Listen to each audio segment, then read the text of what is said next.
Good morning, everyone. Good morning. Hey, there we are. How y'all doing? All right. Well, go find a seat and stand behind it. Let's worship the Lord together. Here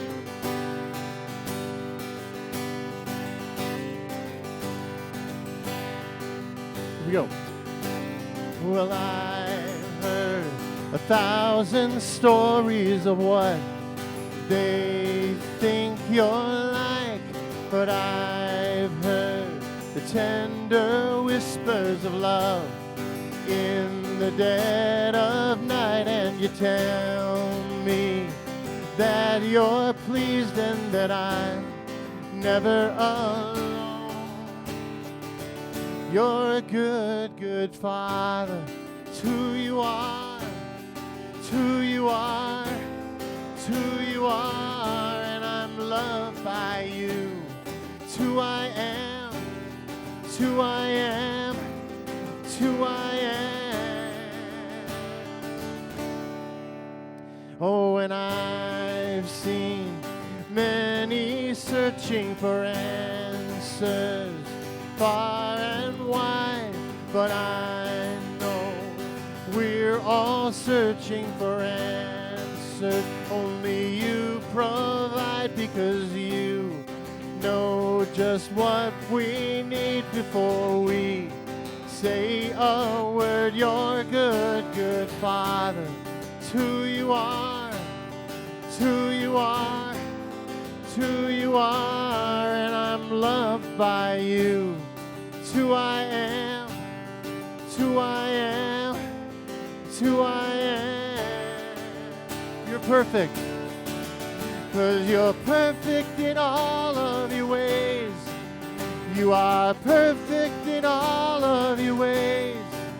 You are perfect in all of your ways to us. Sing that again. You're perfect. You are perfect in all of your ways. You are perfect in all of your ways.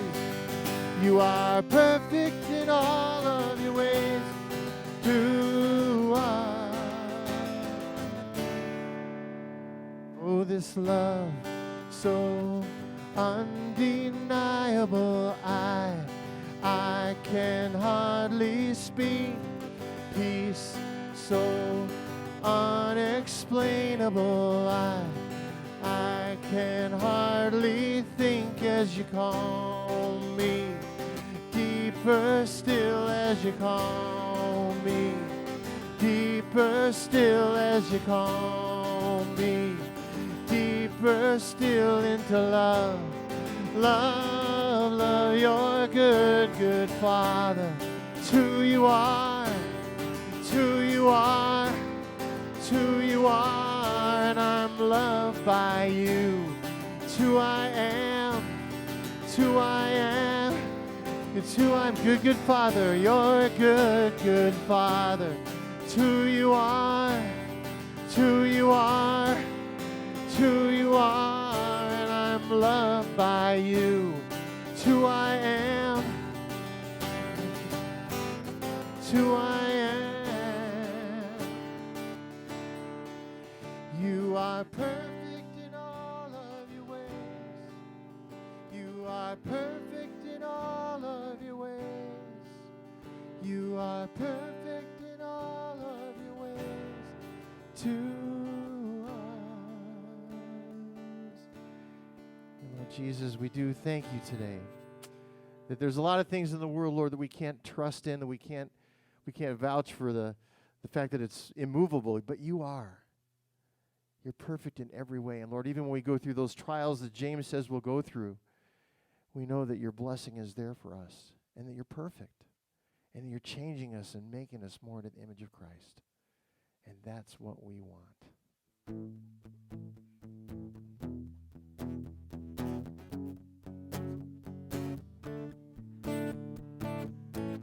There we go. And on 2 and 4 too. That's good. Here we go now. Blessed be your name in the land that is plentiful, where your streams of abundance flow. Blessed be your name. Blessed be your name when I'm found in the desert place. Though I walk through the wilderness, blessed be your name. Every blessing you pour out, I'll turn back to praise. And when the darkness closes in, Lord, still I will say, blessed be the name of the Lord. Blessed be your name. Blessed be the name of the Lord. Blessed be your glorious name. Blessed be your name when the sun's shining down on me, when the world's all as it should be. Blessed be your name. Blessed be your name on the road marked with suffering. Though there's pain in the offering, blessed be your name. Every blessing you pour out, I'll turn back to praise. And when the darkness closes in, Lord, still I will say, blessed be the name of the Lord. Blessed be your name. Blessed be the name of the Lord. Blessed be your glorious name. Sing it again. Blessed be the name of the Lord. Blessed be your name. Blessed be the name of the Lord.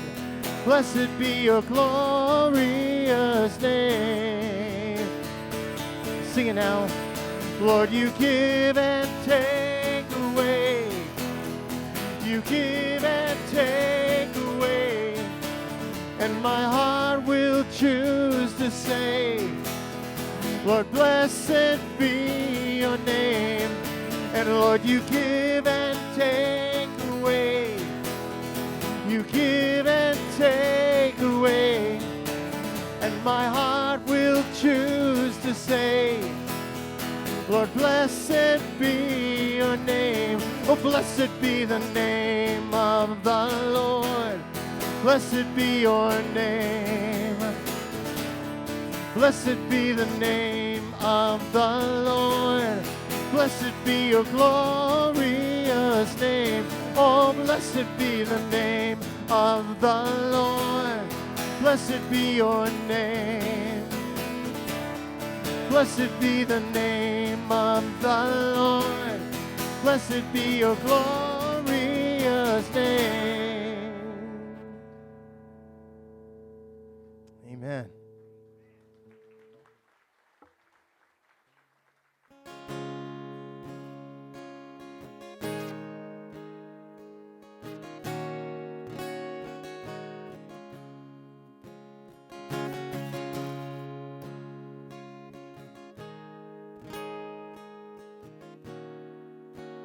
Sing together. Come thou fount of every blessing, tune my heart to sing thy grace. Streams of mercy never ceasing, call for songs of loudest praise.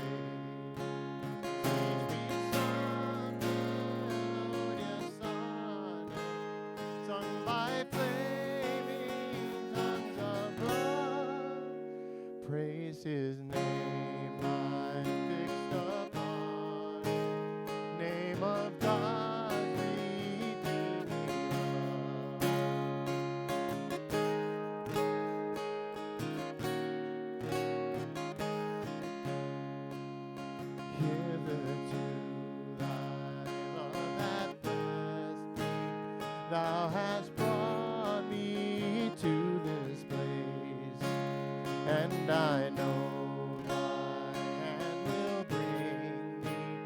safely home by thy good grace. Be when a stranger, wandering from the fold of God, he to rescue me from danger, bought me with his precious blood.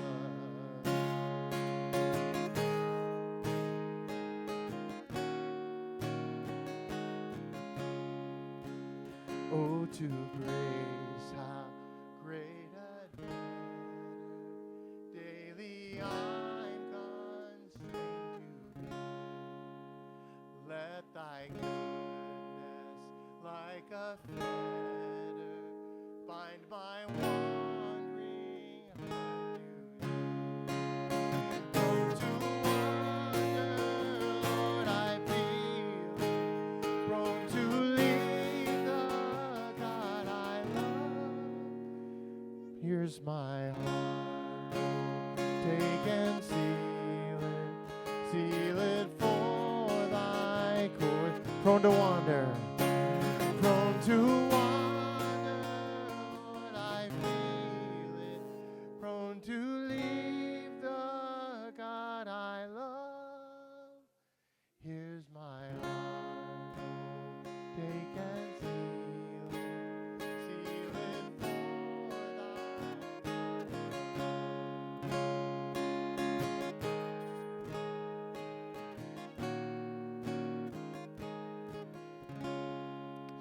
And Lord, this morning we do give you our hearts, our whole hearts this morning. Seal them this morning for your service. And God, give us a heart to chase after you with all of our heart. Thanks, Lord. In Jesus' name, amen. Please be seated. Thank you, Chris. Is this working? Can you hear me? Last night we were messing with the mics, trying to figure out how to make it all work.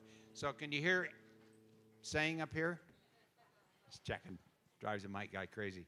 Good morning. Good Colorado morning. Isn't it gorgeous? Wake up. It's cool.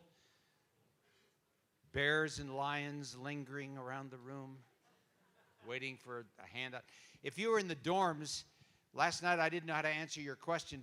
Is there breakfast in the dorms while we're here, while we're in this conference? And the answer is what?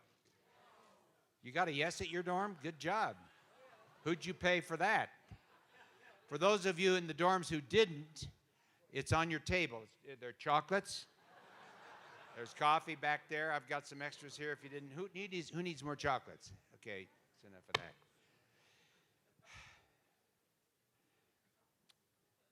One of our daughters and her husband were on our staff for a number of years. He still is. It's the one-on, one-off thing. He gives some leadership to Valor. And they live here in Fort Collins. And Shauna's a teacher now. She went to school at CSU to be a teacher. She served on staff for nearly 25 years. And when the chance came for her to teach, she took it. And now she teaches at Rocky Mountain High School. And two of their children who were raised in Bennett School, interestingly enough, where many of our kids were, are in the same high school she is. And she loves being a teacher, and I think you're going to love this teacher. She doesn't happen to live here, but her name is Megan Strickland. She said, rushing to work, I was driving too fast. Who in here are teachers by training? Raise your hand if you are. Okay, so you can identify with Megan. Rushing to work, I was driving too fast, and as a result, I was pulled over by the highway patrol. The state trooper noticed that my shirt had had the name of a high school on it, and she said, I teach math there. The trooper smiled, and he said, okay, here's a problem. Teachers are always that way. They just, okay. Here's a problem. A teacher is speeding down the highway at 16 miles an hour over the limit. At $12 for every mile, plus $40 court costs, plus the rise in her insurance, what's her total cost? I replied, taking that total, subtracting the low salary I receive, multiplying by the number of kids who hate math, then adding to that the fact that none of us would be anywhere without teachers, I'd say zero. That's a good teacher. He handed me back my license, said math was never my favorite subject. Please slow down. Well, we don't have to go to work today. We are at work today. And what a great thing that we have a chance to do by being with this outfit and being together to talk about the things that really last and really matter. Somebody came up and said, I went to Arrowhead Springs 46 years ago to join staff, and I just thought, I'm not sure this works for me. And somebody at Arrowhead talked her out of it, and she said, 46 years later, I look back and I think, what if I missed this adventure after 46? Chris, last night, he and I were walking to our cars, and I was going to the Rolls, and he was going to his Ford. And he said, you know what, bro? My best and worst were the same answer. Isn't that often the case? He said, they assigned me to Arrowhead Springs, and I was not intending to go there. Had I not gone there, I'd have never grown up. I would have been out there serving myself more than I should have. So sometimes we talk about things like this. You just got to see some fingerprints in here on it and on us. Here's where we're headed today. 1:30, I'll go back I'll start and come back. 1:30 and 2:30, we're going to have a chance to break into selected options. We'll talk about those this morning, but this afternoon after lunch, then we get to make those choices. Lunch. We have lunch here. It's a good deal. We don't have to go to the dorms and not have lunch. We have lunch here. It's a buffet, and it's going to be awesome. And then, but before lunch, we're going to be with Leora. Yeah. See, Laura, I told you. I said last night I just had to say your name, and you got a standing ovation.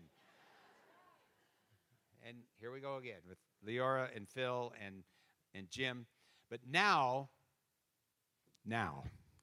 I got to turn my page because I don't want to miss this. I met him. I met you. I think this is where we met, standing in our waders in a river in Colorado, holding fly rods. And I said, that boy can fish. And then I think you love waters. You sail. You take a boat to work. He loves water. He loves the outdoors. He rides a motorcycle. He does the things that we have so much in common. Mine is a Schwinn. Books, we have that in common. He writes them, I read them. I just grabbed a couple of them from home. I think you probably have written a dozen, easily a dozen. This one is called To Be Told. This one is called Leading with the Limp. For some of us, it's Leading with a Walker. Just never know what you're going to get. You love the Northwest. You live in Seattle. I lived in the Northwest, in Oregon and in British Columbia for a while, and if I didn't live here, I'd live there. You love the Northwest. You love kids. You like grandkids. You got a bunch. So did Jan and I. You and I have amazing wives. They're passionate about life and passionate about letting everybody in on it that they can. And so you are probably known as Becky's husband. You love family life. You love families, and you do a lot for families. In fact, you and I had a chance to hang with Dennis Rainey in family life for quite a while. I was talking to somebody in Boulder, where we live now, the other day, and I said, you know Dennis Rainey used to live here? You know Dennis Rainey? I said, yeah, he's a punk kid, lived here in Boulder, worked with Student Venture, he was single at the time. I said, wait till you meet Barbara. You think Dennis is something special. By the way, in the books that I didn't bring here because they've been loaned out, one of them is a book that changed Sarah Randall's life, and Sarah stood here 2 years ago, and told her story. Remember her story? Do you know where that book came from? From the Northwest, the guy on the motorcycle who loves water. He wrote it. It's called The Wounded Heart. And Sarah commented on that and said, if I had, once I was exposed to what that is in there, I started to deal with the issues that were in here. Now you must know this about him. He's a therapist, a Christian therapist. He's a professor. He's a teacher. He focuses very often on sexual abuse, and that's why the book Wounded Heart. And trauma recovery, and story, and marriage, and family, and Christian Sabbath. So much there for us to glean from this professor and this counselor.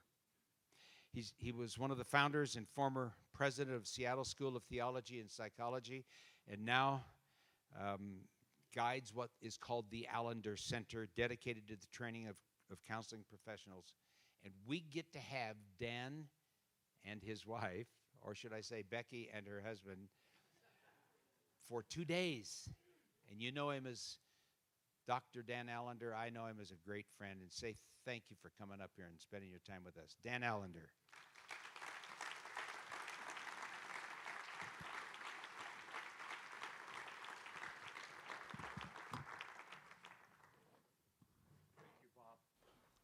I'm assuming that's on. Is that on? Yeah. Good. Thank you. Thank you. Thank you. It is. I know you have known moments of great honor, but this seems for us, for Becky and I, to be one of those deep, deep honors to be with you. Not only to be with you who have been involved with Cru over scads of decades, but to be with our peer group. I spend a great deal of my time with 20-year-olds, 30-year-olds, 40-year-olds, and I suspect, like many of you, you serve to invite others, mentoring, counseling, caring, discipling, people to engage the things of the life of the gospel. But we're seldom with people our own age. And I think there is a gift of being with people our own age, who in some ways, without having a lot of words, kind of get it. Get the fact that it takes a lot longer to get up in the morning. And that's not so much resistance about getting up, it just takes longer to get yourself up.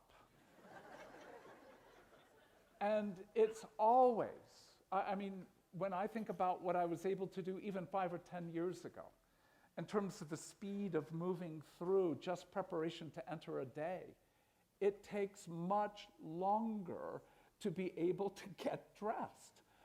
It takes longer to eat. It takes longer for me to show my teeth to my wife after I eat. Because by the time you are our age, you've lost 65% of what keeps your teeth clean enamel.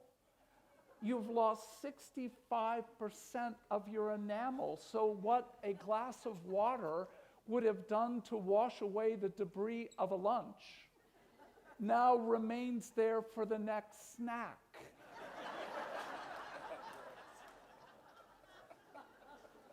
I mean, it's so humbling after a meal for my wife to look at me and say, "Show me your teeth." I never carried toothpicks in my life until this vaunted age. And so to try and explain that to younger people, I don't think it's actually a fair gift and remind them that your nose grows. Your ears grow. Hair falls from certain parts of your body and grows. And it's just not helpful to share some of the debris issues that will be inevitable as you're talking about the reality of decay. And so what most people, and I would suspect you know without question, you are not most people. You are not most people who are aging. Because obviously, you have a heart for the gospel, so even if you have so-called retired, your life is oriented to thinking about how we live out the kingdom of God in our day. You may play golf several times a week, but the bottom line is you're not whiling away your future by ignoring your past. You're no longer, in many ways, bound to the past, but you're also living for a future that allows you to be able to say your life has a meaning to the day you die, and certainly beyond. But when I interact with people my age who are not in this particular room, I can tell you there is a growing sense of fear, polarization, embitterment, judgment, heightened conservatism, and in many ways a cruelty to this culture, to young people, to millennials, and it is not good for many people to grow old. So the privilege of being with you, to invite us, and really when I say us, the gift of this opportunity for Becky and I has been life-changing. To be with you is a sweet gift. But the preparation for us to be here, we began talking about our aging, the reality that we are in the final quarter of our lives. And how is it that we wish to live well before we depart from this earth? And I can tell you that if you know my life, I'm a busy, active, focused person who, even though I invite you to reflect on your life and past, don't really like doing so in my own life. And so it's far easier to ask you to do things that I don't actually wish to do in my own. But this process has been very, very sweet and humbling.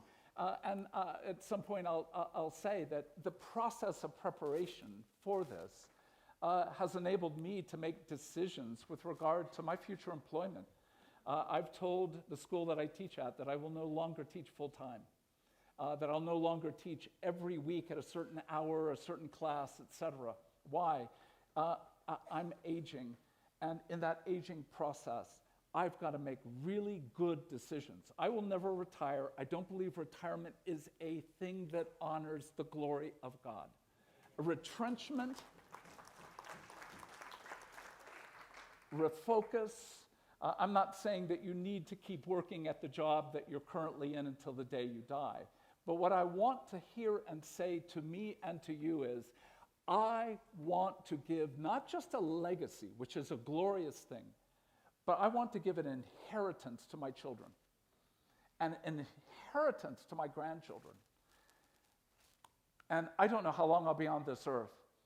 I doubt that I will see my grandchildren, my great-grandchildren. Perhaps I will.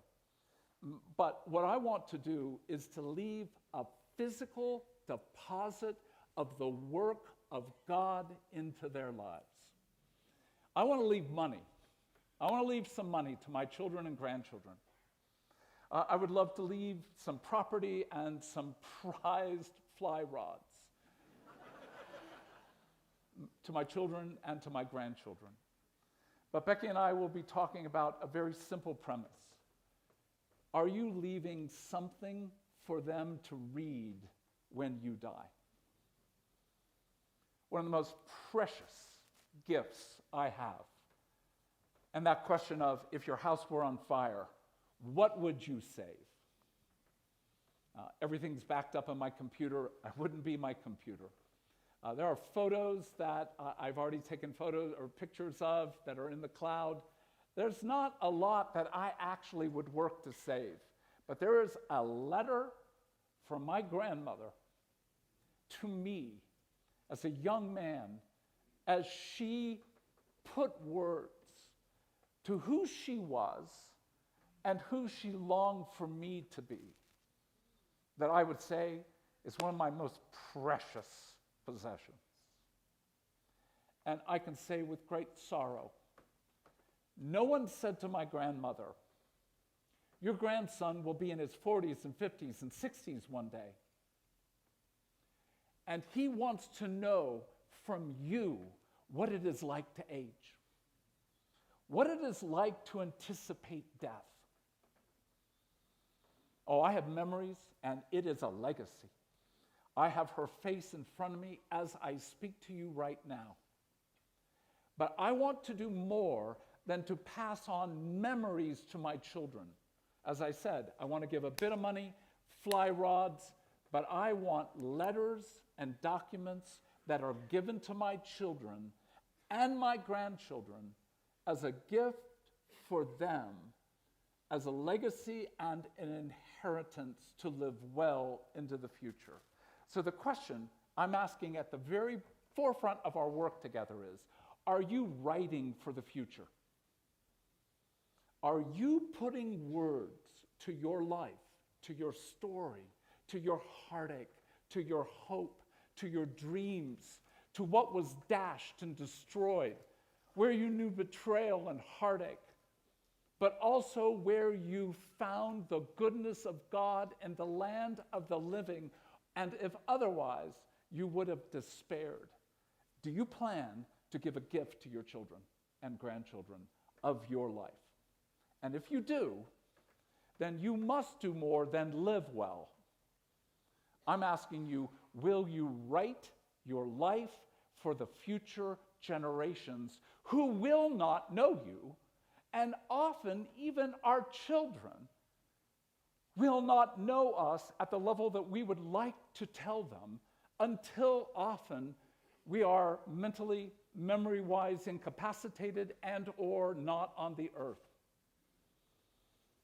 And so if that's true, that's a gift that you would wish to give, then our work over these days is to help you think through how you can begin to write your life.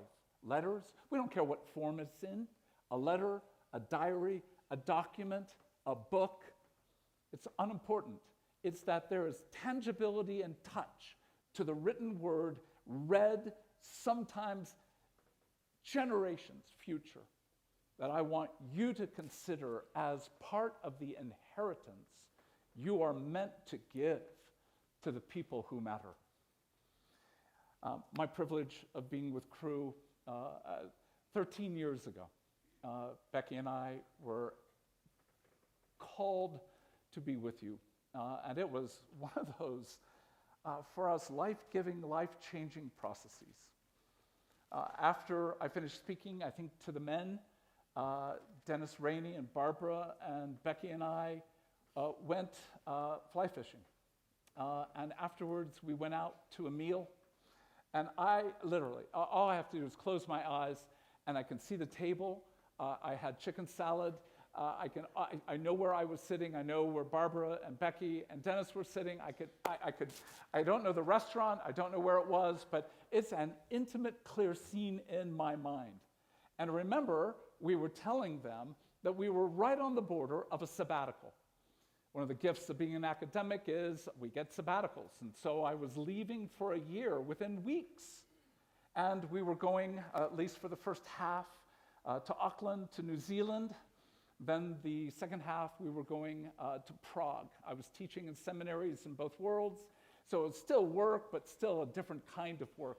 And it was at that precipice of our youngest son going off to college.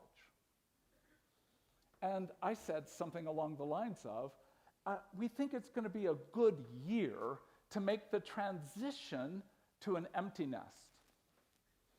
And I remember to this moment, Dennis's face.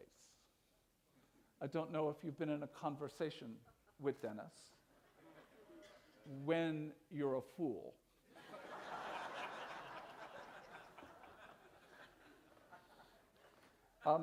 But I remember that his face, first of all, turned to the right. He didn't look at me, he just turned to the right with a look like, oh, good God, speak to this fool. And he looked, and his eyes were kind and generous, but profoundly playful. And he said, oh, you think the empty nest will be resolved in a year? Well, I'm a bright enough man to already know generally where that conversation's going to go. And I said, well, of course it's going to take longer, but yeah, I think a year will be a good frame for us to come to terms with a new marriage, a new relationship with our children, and a sense of what our future holds. And I can see Barbara leaning in like, oh my God, this is so sad. And Dennis said, try 5. Try 5 years. And I just looked at him and went, what do you mean, 5? He said, expand your year to 5 years, and it will likely be longer, but at least give it 5 years because you don't know the tumult you're about to enter. That one sentence was such a profound gift because in the next 5 years, both Becky's parents died. Our dear 14-year-old pet died. The transition of our children off to school and to jobs opened the door to lots of tensions in our marriage. During that time, Becky began to minister in the context of what we'd call just the streets of Seattle, working with teenage prostitutes. And when she would come back from a day of dealing with and a night of dealing with John's prostituted women, she was enraged at men. And I was the man that represented virtually all men. And our marriage was just in some ways in a new level of stress. Probably the hardest for me during that period was my son, who went off to college in that year, in his second year decided, I don't want to be in school. And I mean, generally, who wants to be in school? And my response to him was, well, you're going to be. And I pressured and forced him to go on through a second year. And in that third year, he eventually came back and said, I'm done. I hate school. It's not my future. It's not what I want. And I said, well, you're going to need to go to school. You've got to get a 4-year degree, and then you can make whatever decisions after that that you wish. And he said, I knew you would say that, and I won't do it. And I said, do you understand? You don't go to school. You don't get my support. You don't get any financial aid. You don't get any, you're not going to live under our roof. You're on your own. And he said, I knew you would say that. And I have made plans. I have a job. I have a place to live. I know how to get food. Literally, hear the next phrase. I know how to get food out of dumpsters that's good to eat, but gets thrown away too early. I will survive without your care. It opened up huge tensions already in our relationship. And at one point he said to me, Dad, education for you is idolatry. You think education is actually more important than relationship with God because you value my education more than my relationship with God. And he said, I have learned enough from you to not be bound to your idolatry to rule my life. What I'm asking you to consider, because I just went through 2 or 3 elements of the experience of those years. The gift of coming back to speak is it brought back the memories of 13 years ago. Brought back the memories of being with Dennis and Barbara, the memories of that comment that it's going to take 5 years, if not a lifetime, to deal with the empty nest. Please hear the next phrase. Our memories are full of heartache. And heartache is always a form of trauma. So I'm asking you, will you remember and allow yourself to write the stories that have formed your life from your childhood, from your family of origin, from your early experiences of what it meant to be with the opposite sex, what it was meant for you, and what was destroyed by the world? Would you tell the truth to your children, grandchildren, and future generations about the nature of your life? If we allow ourselves to write the truth, the dilemma is we're entering into trauma. And trauma does 3 things. Important to know these. Number 1, it fragments our ability to think.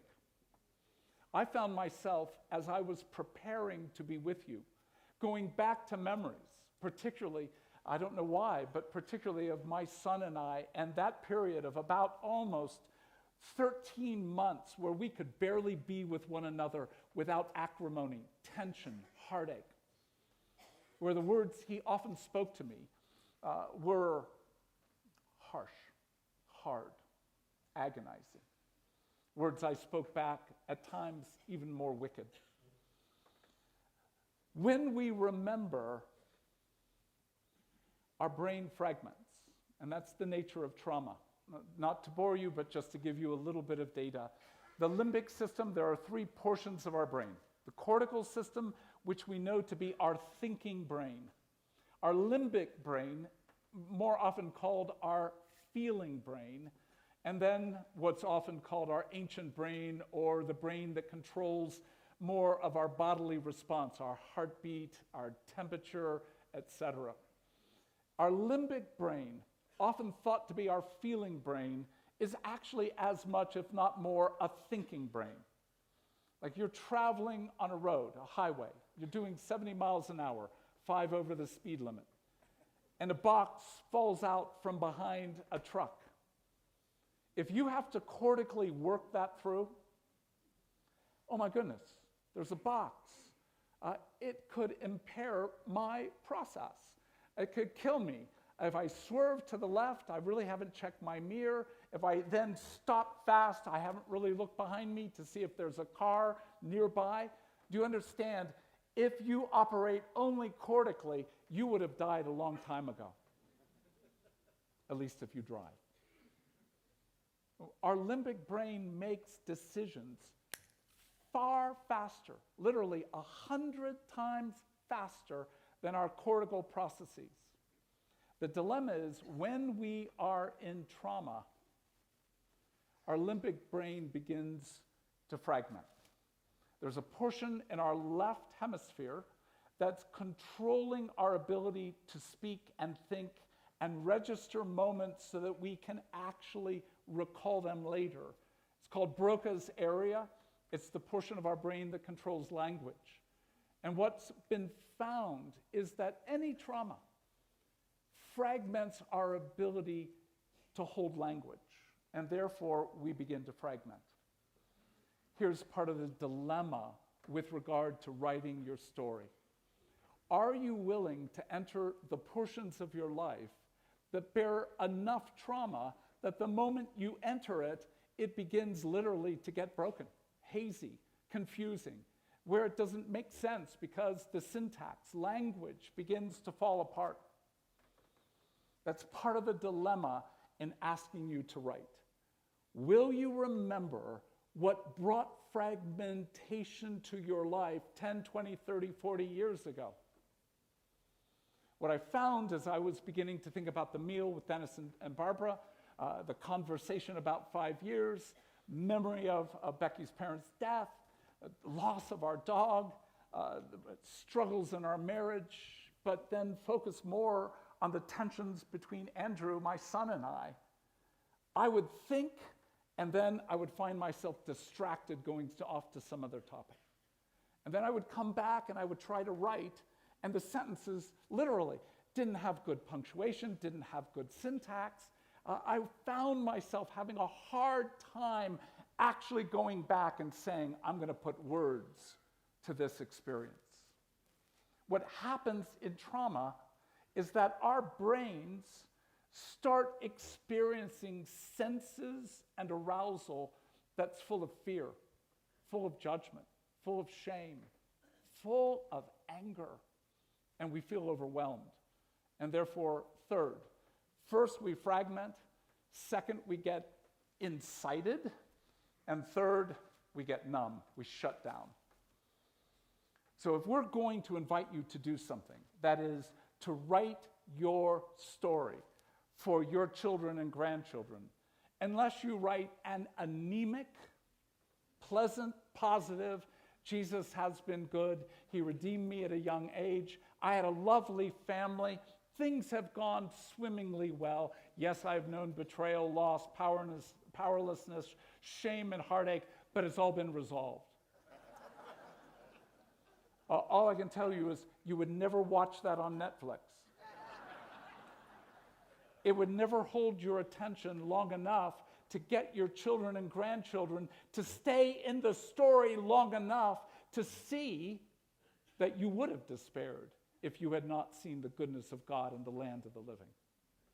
So what research has indicated is that when we ask you to write a story, and they have done this experiment, they put someone in what's called an fMRI tube, where we can read your brain activity. And we ask you to write a story. 8 sentences. It is not a long story. I remember the day in 8th grade when I accidentally wet myself and somebody in my class exposed my marks on my pants, and that's about 8 or 9 sentences. It's not that big of a trauma. The experimenter said, we want you to write something in about a 4 to 6 level of trauma. And then they put them in a tube to be able to read their brain, and then read back to them, just hear the phrase, read back to them the 8 sentences. And what registered in their brain was a trauma response of fragmentation, incitation, and numbness. It takes phenomenal courage to tell the truth. It takes phenomenal courage to remember. But what I'm asking of you is this. Listen to Psalm 90, verse 12. Teach us to number our days so that we might gain a heart of wisdom. That is what you want to give your children and grandchildren. You want to give them a heart of wisdom. And how will you do so? In part by numbering your days. And in that numbering, what you're opening the door to is you cannot live in this world without experiencing heartache and trauma. And when we do, there will be consequences that we need to take into account. Several years back, Becky began to suffer something that is called occipital neuralgia. Essentially what it is in the occipital lobe, her brain was firing electrical charges at a rate of about 40 or 50 per minute. It was literally like being shocked 40 or 50 times a minute with pain that she described on that typical scale of 1 to 10 at about a 9 or a 10. One of the hardest things I know about aging is not the decay of my body, not the slowness, not the fact that when I shave and I cut myself, it takes a week to heal.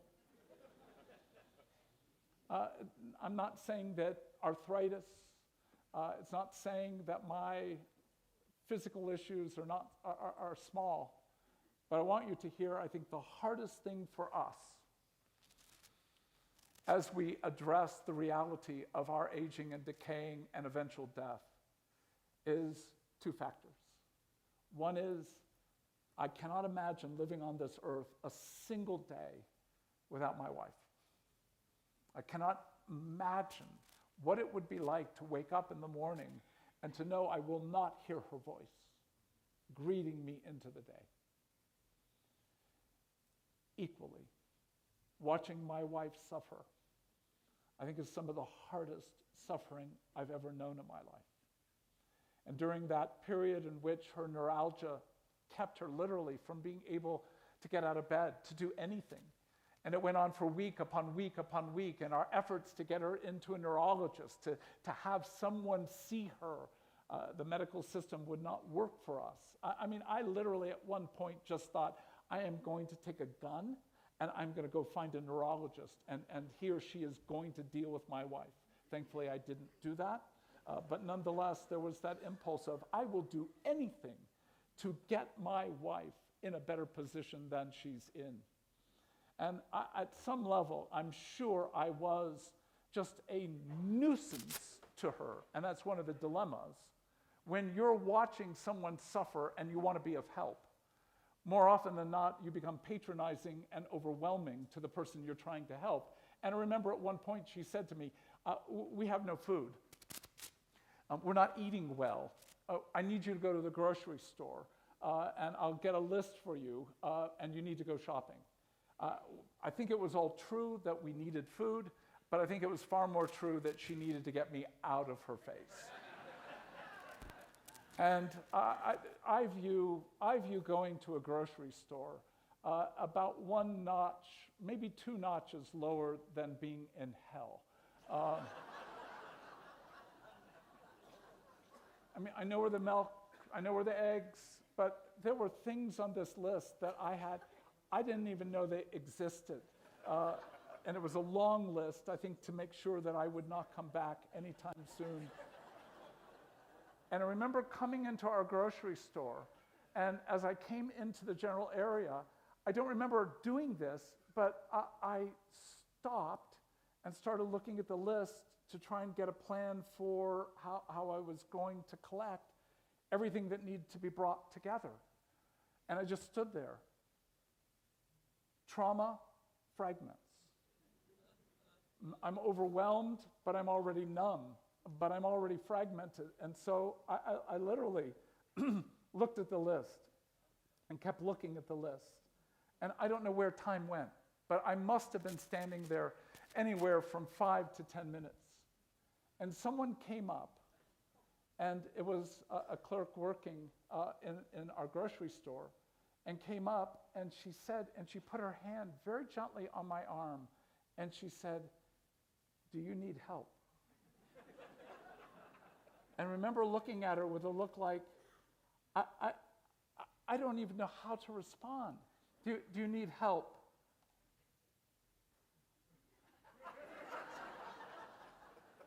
And what came, literally, out of my splagna, if you know the Greek word, out of my bowels, out of the core of who I am, I said to her, "My wife is sick."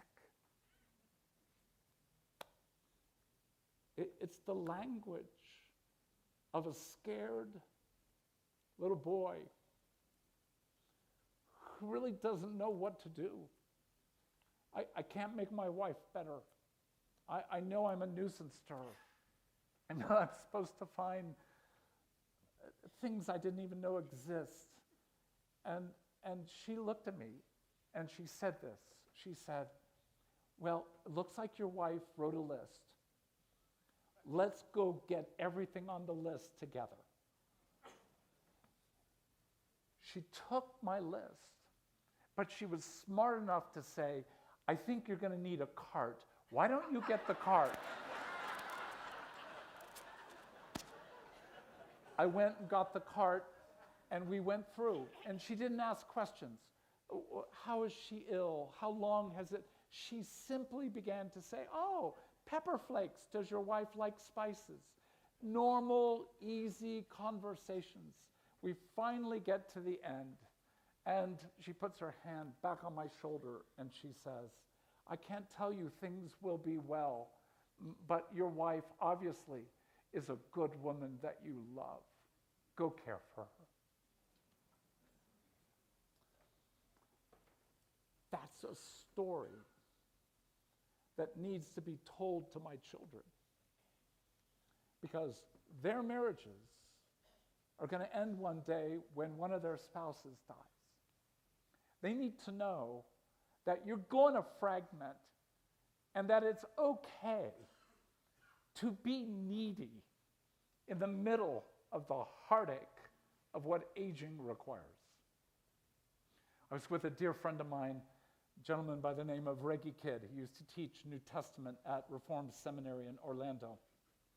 And we were both standing, we were both teaching at a conference. And a number of years back, he looked at me and he just said, "Are you crying more?" And I looked at him, I said, "Yeah, how about you?" He goes, "Yeah, it's really odd, isn't it?" It's one of the gifts of aging, that we have the opportunity to actually be more honest, but also more humble. More aware that, indeed, I don't care what you've accomplished, I don't care who you are, you still have deeply fragile, broken parts of your heart that need glorification. And it will one day come. But your heart, your mind, your body needs more healing even before you stand before the living God and become as he is. And that's what I think the work of aging is meant to accomplish. We are meant to remember so that we can anticipate. And that is the second major point I want you to hear. We must remember and enter trauma. But we also must enter into a framework that many of us know intuitively is true, but indeed is something that, as Bob said last night, as he went through the in memoriam, the reality is our names will be on there 2 years from now, or 4, or 6, or 8. Who knows how long our days are on this earth? A passage that has at least compelled me since I was a very young believer. 2 Timothy chapter 4, verse 6 through 8. I am being poured out already. My end is near. I mean, Paul's statement, he's in prison. He knows that it is very likely he will be executed anytime soon. I am being poured out like a drink offering, and my time of departure is soon. And I have fought the good fight, and I have run the race, and I have kept the faith. And what I can say, no matter what level of heartache and failure, you are a community that can and is said about you. You have fought a fight, and you have run well, and you have kept the faith. And then what Paul says is, there is in store for me a crown of righteousness, that the Lord, the righteous judge, will give to me at that day.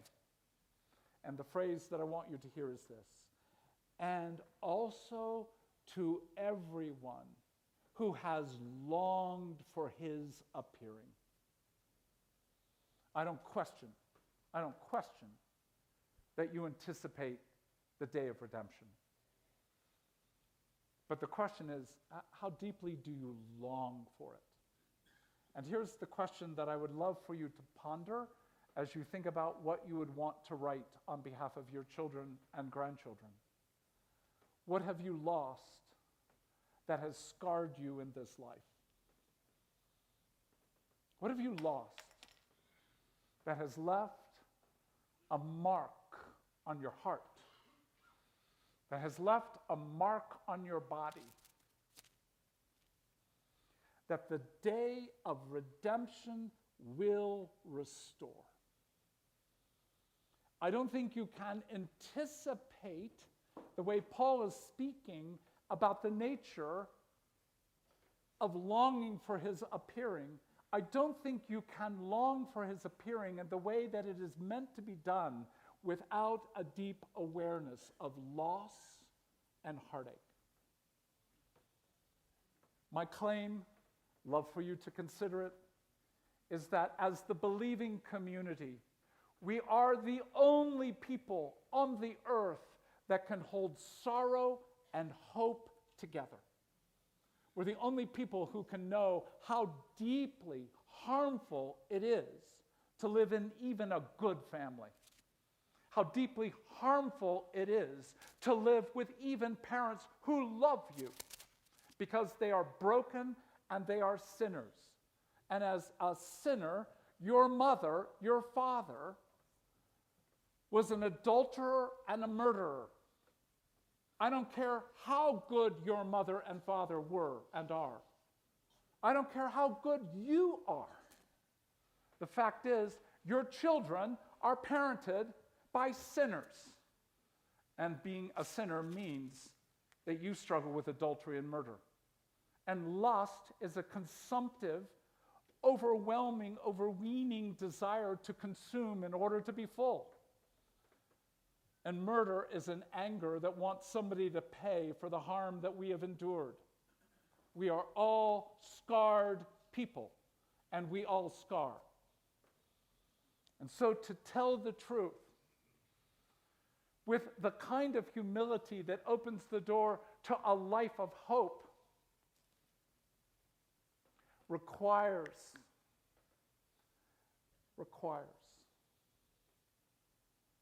that I hunger for the day that my son and I, who are in a deeply restored relationship, would actually have an even deeper restored relationship than we do today. That my body that once was able to do certain things that it can't do because of my age will one day be able to play in the realm of the earth as it once was and will be again. Can you let loss create a desire for what will one day come? And if so, what you're actually living is what St. Benedict called in the rule, one of the claims that I think is worth our consideration, and that is, have your death daily before your eyes. Don't let a day go by without you thinking about your death. Not worry, not fear, not the issue of, will I die well? Will it be too painful? What will actually occur after? Now, those are ruminations, perseverations. That's not what I'm actually saying. What I'm saying is, will you consider your death as a gift that is enabling you today to live in your last 5, 10, 20 years a far freer life than you have lived even up to this point? As you probably have heard many times in Native American cultures, prior to going off to battle, the phrase that would be often used was this: today is a good day to die. And if there is the capacity to look your own death in the face, and as I've already implied, the hardest thing for me to even consider is looking in the face of the death of my wife. To look that death in the eye and to say, and today is a good day for her to die. And today is a good day for me to die. Means that I'm actually then living a life with regard to the future where I refuse any element of regret, any element of worry. One of the benefits of aging is this is the period of life where we are not bound to regret, we're not bound to worry, where most of us do not have to worry about our career, our reputation, in the sense of having to worry that we're going to make it. We've made it. We have done the work of God. We have run the race. We've fought the fight. We've kept the faith.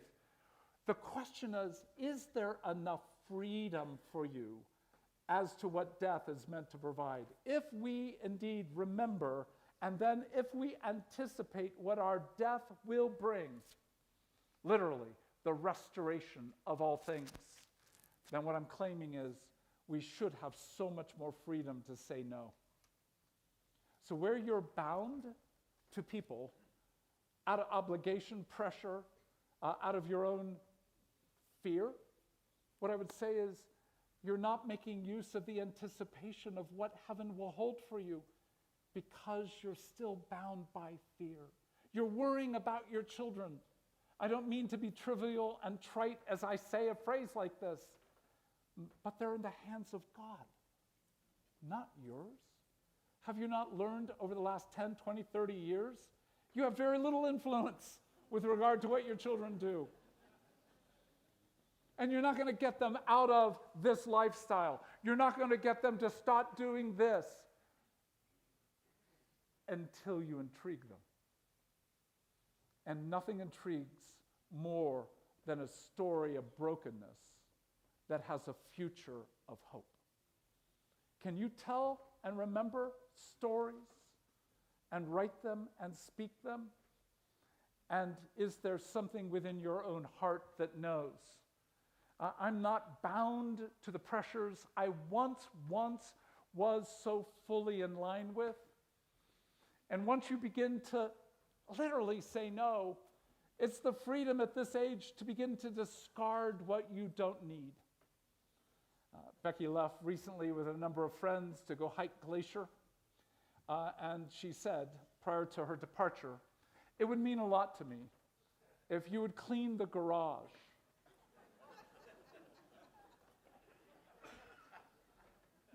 Need to let me finish. Would you clean the garage in a way that you have not in 42 years?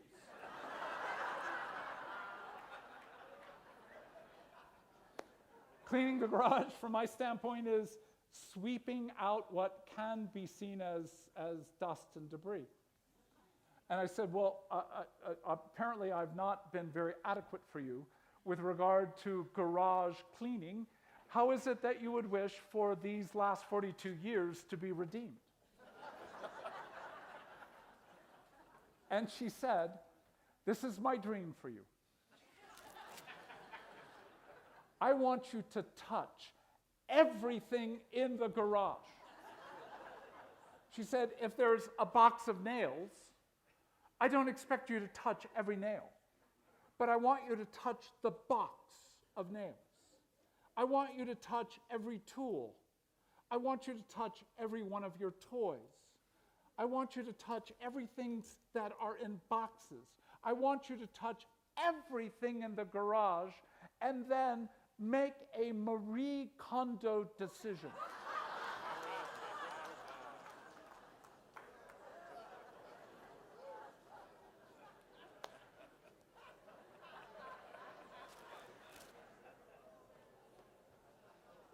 What I said to her regarding her trip to Glacier, don't come back.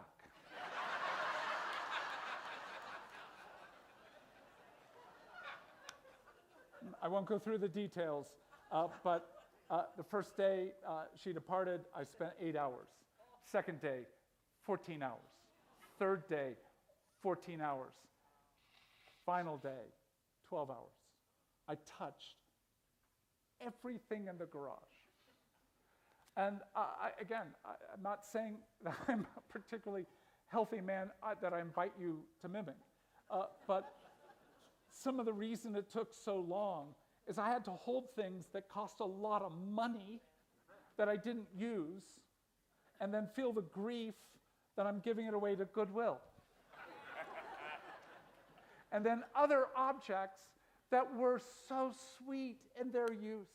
Skis that are 122 centimeters long and about like a half an inch wide that I used to use when we live in Colorado. And of course, no one skis. I mean, they would shoot you if you took those kinds of skis to any slope. But to get rid of them was to say goodbye to 9 years of glory with my children on the slopes of Colorado, and to say goodbye to that object. Literally, do you see the interplay? Our calling, uniquely, as we tell our story, is to hold death and resurrection together. Resurrection does not obliterate the reality of death. How do I know that? Because in Revelation chapter 5, Jesus shows himself, the redeemed Lamb of God, with the scars of the cross into eternity. Our task, our calling, is to hold our stories, the heartache that don't have answers. In many ways, the heartache that has resolve and goodness. But we are meant to discard, to go through the things that no longer need to be there as we downsize. Or even if we don't downsize, we don't need to keep things in the attic that actually our children are going to have to resolve after we're off the earth. We need to be able to have the freedom to jettison what is no longer useful for our lives. But that will bring more levity, it will bring more gravity, but it will also, my final point, it will bring more clarity about what you want to bring to this earth before you depart. And I can say this because I know who you are. You will not go off this earth simply gliding onto eternity. In our last years, we are not meant to be conservative, cautious, watching carefully, not doing things that require risk. A senior is meant to live their last years at the heightened level of risk they've lived their whole life. We are meant to be clearer about what we're on this earth to say hell no to. And that's what I want you to write about. What were you uniquely harmed to open the door to understand what it is that you were meant to stand against and say, not on this earth. I know what it is like to be an orphan. I know what it is like to be weak. I know what it is like to be humiliated. And I will stand with those who know that and say, hell no. As long as I'm on this earth, as long as I have my watch, this will not go without being spoken to. And what is your heaven yes? What is it that you are uniquely called by God to create on this earth in order to give a taste of what the coming kingdom will be like? And that's what I want us to dream about. If you got bucket lists like I want to go to Paris, I want to do hang gliding, those are fine. Those are what I would call inexpensive, probably closer to the word cheap dreams. Cheap dreams, they're fast food dreams. They're Cheeto dreams. And everyone should eventually binge on Cheetos. Have those dreams.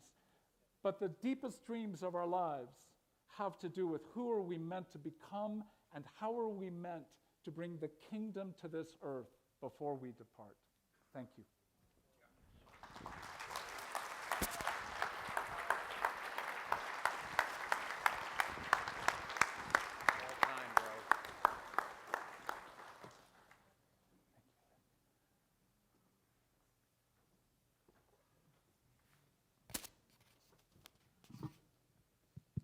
Well, fellow murderers and adulterers, in about an hour and a half, we'll go dumpster diving, and we'll get Andrew's mobile number, and we can text him and say, Andrew, your dad is just doing the right thing, man. You taught him so much, and we know what to do. Bro, I'm not sure where we go from here. I just know we got to go from here and think about, you have notes. We're note people. And I circle stuff in red when I think, I got to do something about this.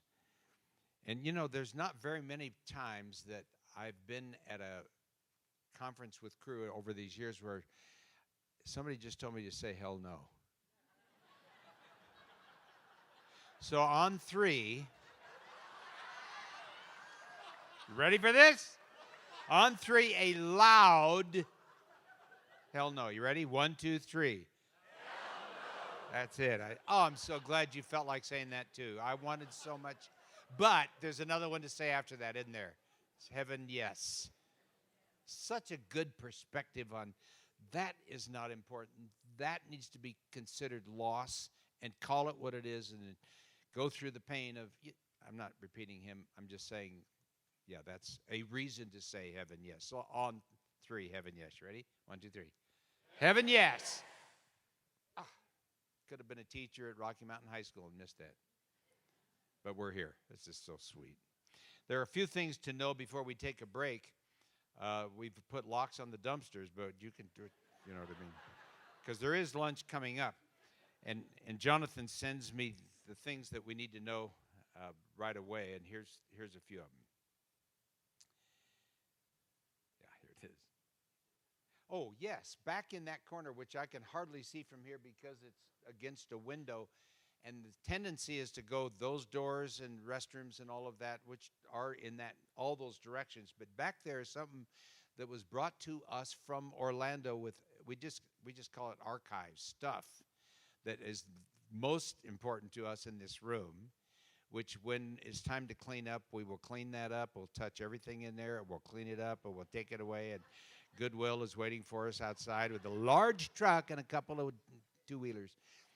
But you know what's cool over there is we can go over there. There's a map. Somebody's looking at it right now where we can pick up a little sticker and put it in a place where we have served for at least 1 year, and the whole world is on the map. And it'll be fun to just walk over there over time and just see how many places this outfit has served.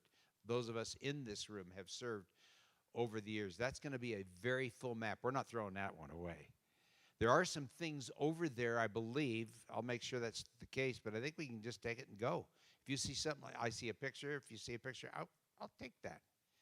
Because we're going to just put our fingers on it and take it and never give it back. Remote audience. We have people who can't be here. Steve Rentz sent this to me. You know Steve sent this to me this morning. See if I can find it. See if I can. I remember being smarter than this phone once. It's coming. Here it is.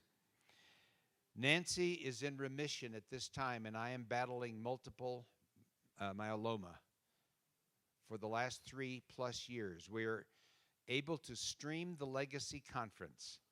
Tonight was, he sent this to me last night, I guess. Tonight was such a blessing and encouragement to us. We so wish we could be there.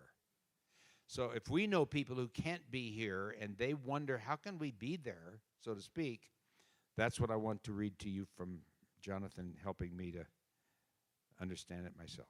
And that is, I think you know we have an app that we can use, and you can download it. And when we get to that download thing, go to information, legacy for information, and then legacy to access the links that are being streamed from here. Like, Dan, your presentation was just streamed to Steve Rentz and his wife, and to some others that have contacted us and said, is there a way we can be there? And that's the way they can be there. So if you know somebody, go to your app, find out the link, send the link to them, and they can be part of this whole deal.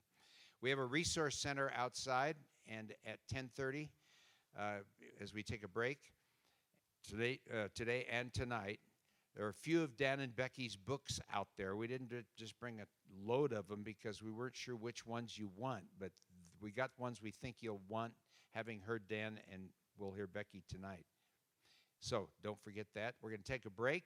When we come back, and we will ring bells or play music or touch your shoulder and say, come on back in. That will be at 11 o'clock. So you got a nice long break to walk around and come back in here. So a little before 11, show up, and we'll pick up some business that's going to be good. Okay? Take a break.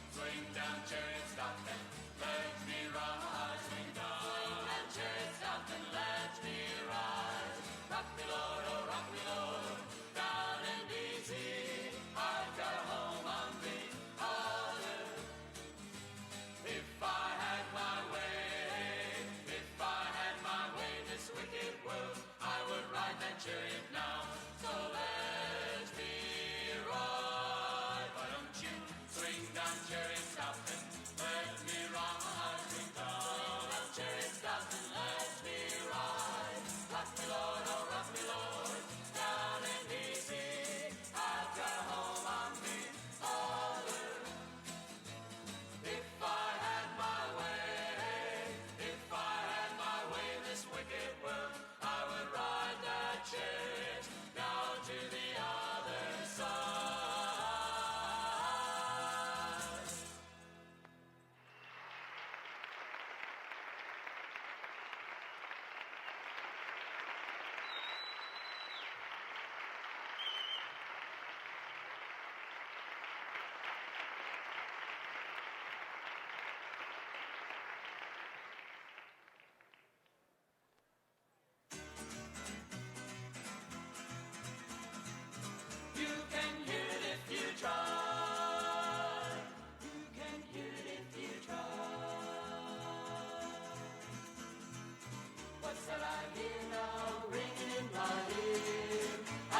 see now shining in my heart?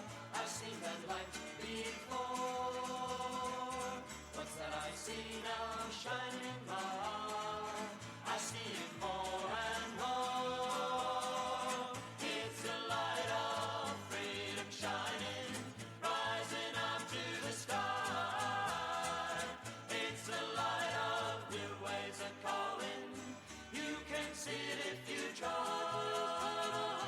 You can see it if you try.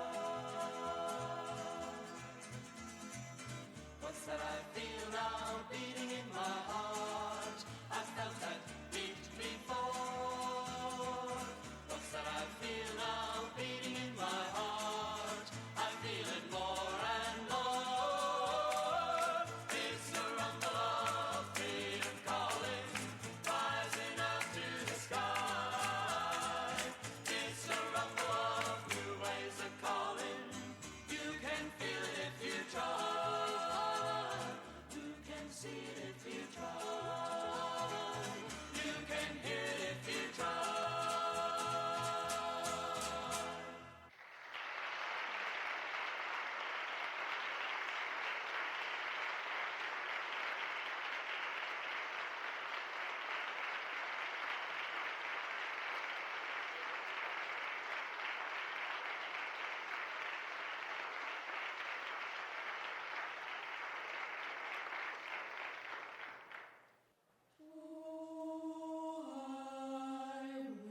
Wish I was in the land of cotton. Old times there are not forgotten. Look away, look away, look away, Dixieland. In Dixieland, where I was born early on one frosty morning. Look away, look away,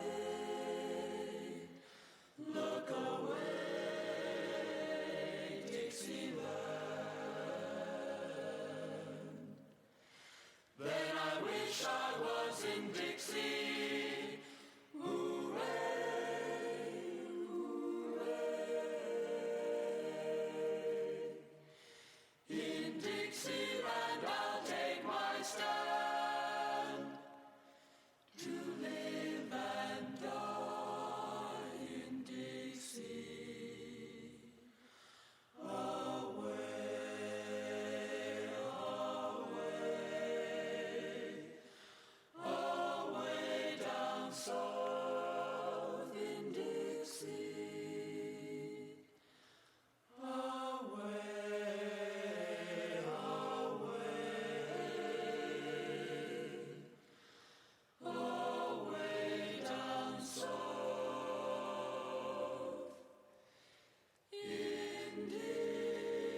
here's a special tribute to the real Nashville sound, the sound heard round the world.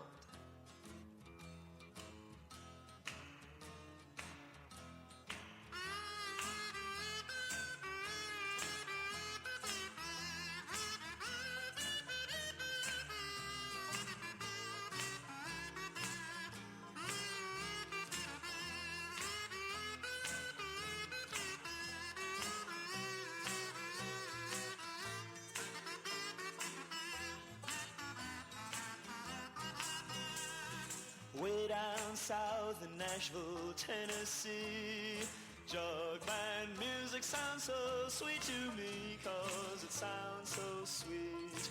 Oh, it's hard to beat. Well, jug band music certainly was a treat to me.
It's quite obvious that you enjoy the finer things in life.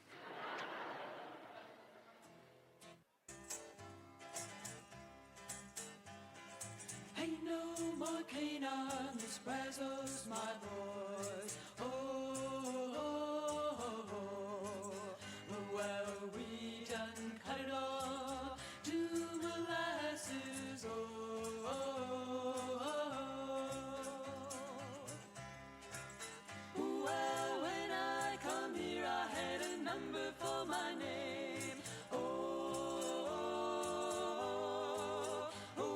Chained us together and we started cutting cane. Oh,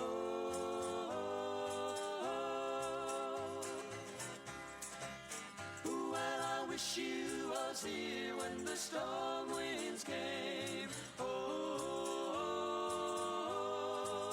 there was a man lying dead and they cut him off the chain.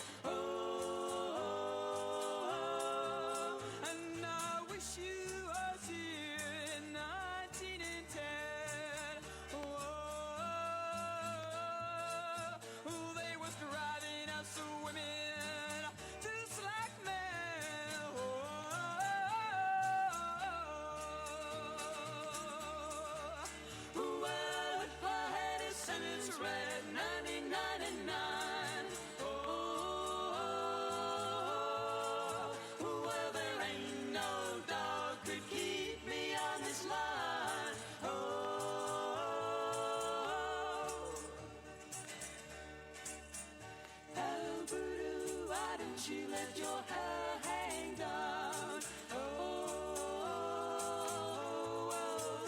let it hang right down until it touches the ground. Oh, why don't you go down? Oh, why don't you raise up no more? Oh, well, I work so hard that I can't work no more.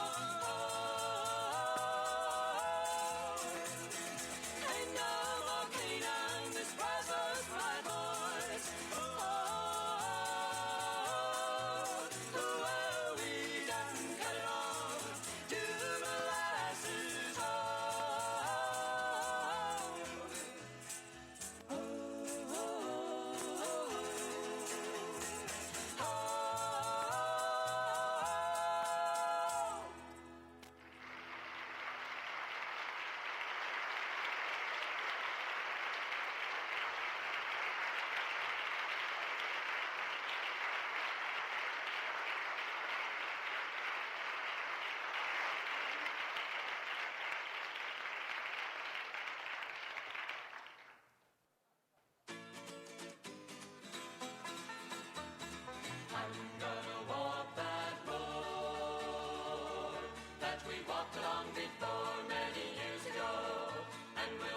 100 more.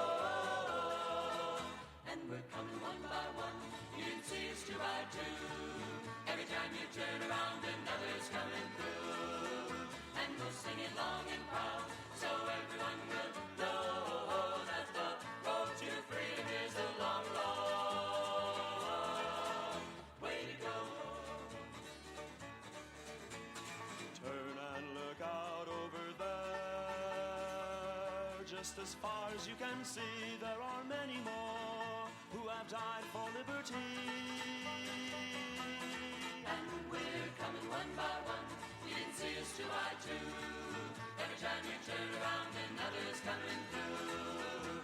And we'll sing it long and proud, so everyone will know that the road to freedom is a long, long way to go.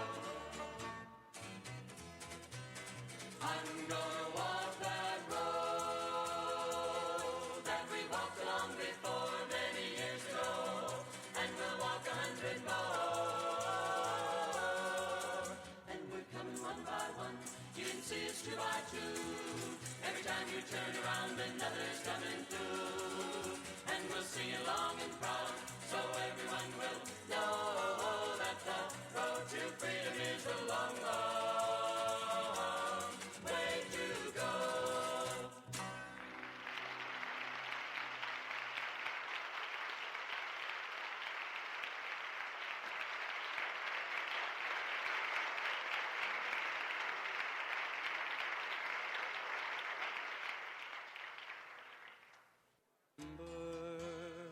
The storm wind struck our town. Women and children were dying, Lord, and death was all around. Wasn't it a mighty time? A mighty time. A mighty time in the land that evening when the storm wind struck that town. Wasn't it a mighty time? A mighty time. A mighty time in the land that evening when the storm wind struck that town.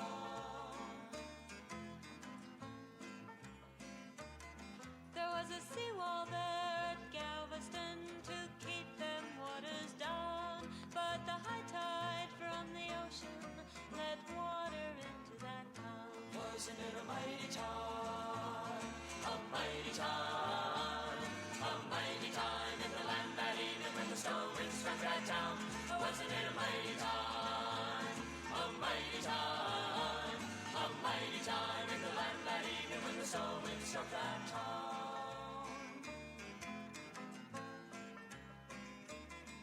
A trumpet blew a warning, you'd better leave this place. Well, they never dared to leave their homes till death was in their face. Wasn't it a mighty time?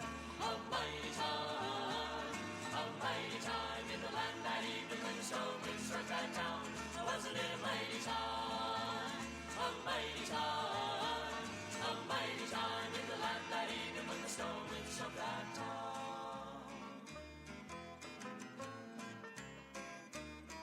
The waters like some rivers came rushing to and fro. I watched my mother drown in Lord. I saw my father go. Wasn't it a mighty time? A mighty time. A mighty time in the land that evening when the storm wind struck that town. Wasn't it a mighty time? A mighty time. A mighty time in the land that evening when the storm wind struck that town. Wasn't it a mighty time? A mighty time. A mighty time in the land that evening when the storm wind struck that town. Wasn't it a mighty time? A mighty time. A mighty time in the land that evening when the storm wind struck that town.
My Lord, what a river.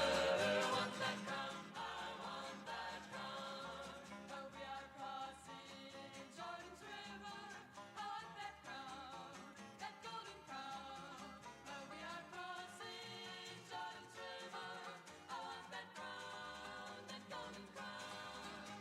Jordan's river's deep and wide. I'm going back to the other side. My Lord, what a river. I want that crown, I want that crown. Well, we are climbing Jacob's ladder. I want to sit down, I want to sit down. Well, we are climbing Jacob's ladder. I want to sit down on that golden throne. Jordan's river's deep and wide. I'm going back to the other side. My Lord, what a river. I want that crown, I want that crown. Now all you people, get together and follow me. Follow who? Just follow me. Well, all right now. All you people, get together and follow me. Yes, follow me. Jordan's river's deep and wide. I'm going back to the other side. My Lord, what a river. I want that crown, I want that crown. Oh, we are crossing Jordan's river. I want that crown, that golden crown.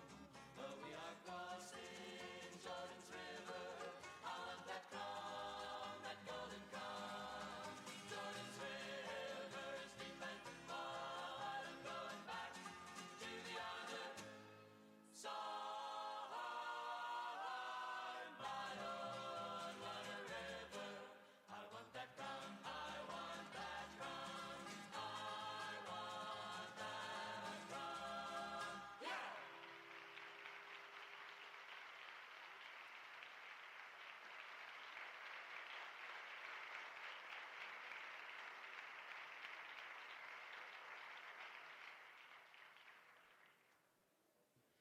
When we close with this, you can tell the world about this.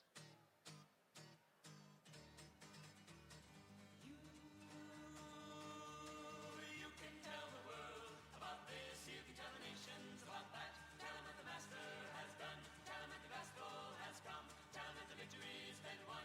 He brought joy, joy, joy into my heart. He took my feet from the miry clay. Yes, he did. Yes, he did. And put them on the rock to stay. Yes, he did. Yes, he did. My Lord did just what he said. Yes, he did. Yes, he did. Heal the sick and he raised the dead. Yes, he did. Yes, he did. He brought joy, joy, joy into my heart. Into my heart. And you can tell the world about this. You can tell the nations about that.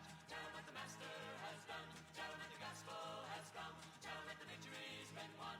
He brought joy, joy, joy into my heart. My Lord, he spoke to me. Yes, he did. Yes, he did. Told me what my life could be. Yes, he did. Yes, he did. Sometimes I hang my head and cry. Yes, I do. Yes, I do. But I know I'll see him when I die. Yes, I will. I know I will. But joy, joy, joy into my heart.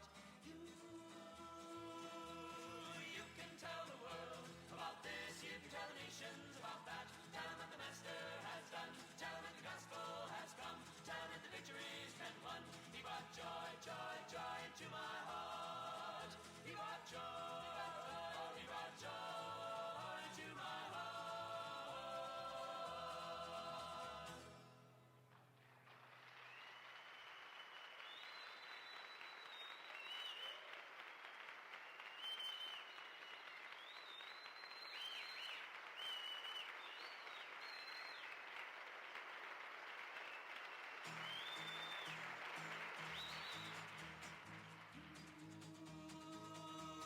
You can tell the world about this. You can tell the nations about that. Tell them what the Master has done. Tell them that the gospel has come. Tell them that the victory's been won. He brought joy, joy, joy into my heart. My Lord, he spoke to me. Yes, he did. Yes, he did. Told me what my life could be. Yes, he did. Yes, he did. Sometimes I hang my head and cry. Yes, I do. Yes, I do. But I know I'll see him when I die. Yes, I will, I know I will. But joy, joy, joy into my heart. You can tell the world about this. You can tell the nations about that. Tell them the Master has done. Tell them the gospel has come. Tell them the victory's been won. He brought joy, joy, joy into my heart. He brought joy, oh, he brought joy to my heart.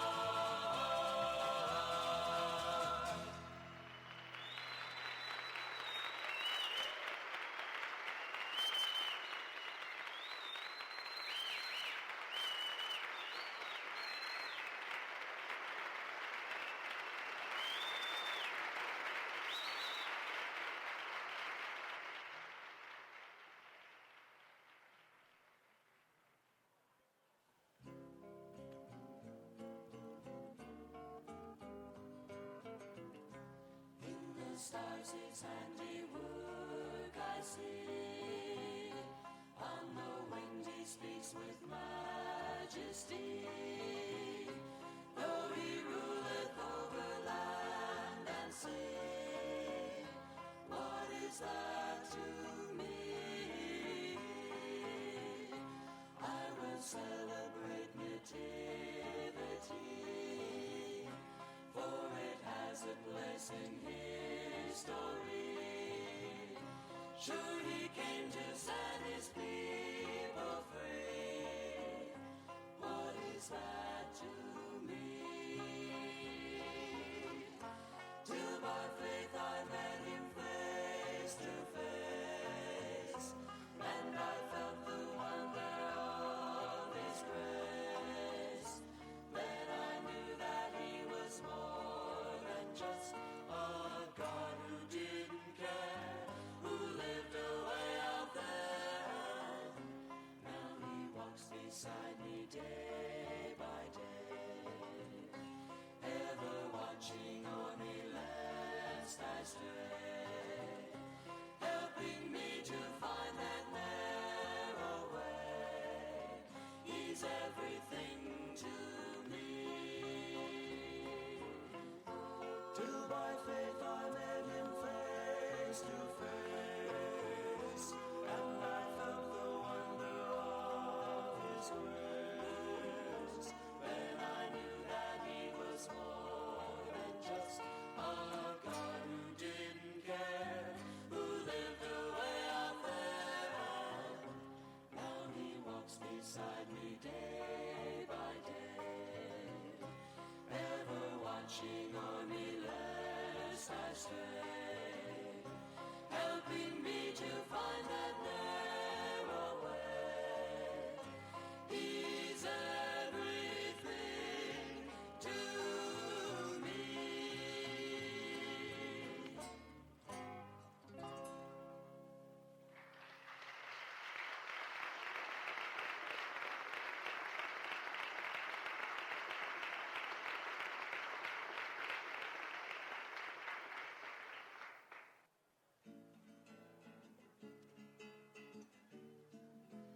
Come with me to a stable bare. See the baby lying there. Kings and shepherds and wise men three worship their Lord on bended knee.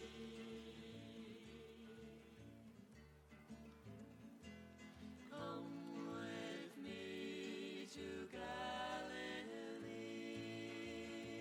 and a man called Jesus we shall see. He makes the blind to see and the deaf to hear, and bids the children come and gather near.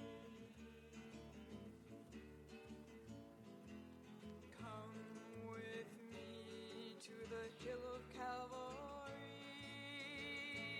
There's a man dying there for you and me. God loved us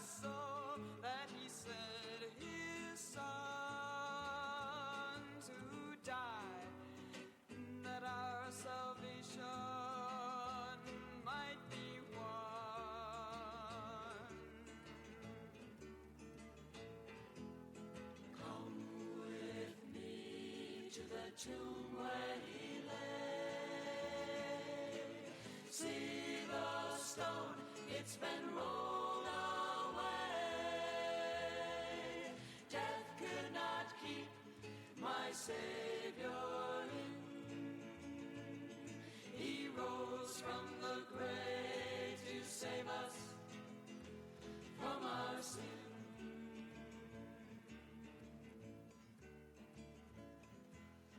Come with me to this world of today. Oh, we like sheep have gone astray. Come follow the shepherd of Galilee. Listen, he calls you softly. Come with me.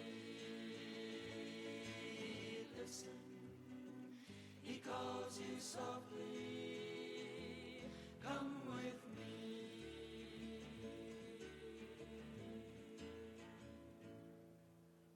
Here was a man who was born in an obscure village, the child of a peasant woman. He grew up in another village, worked as a carpenter until he was 30, and then for 3.5 years was an itinerant preacher.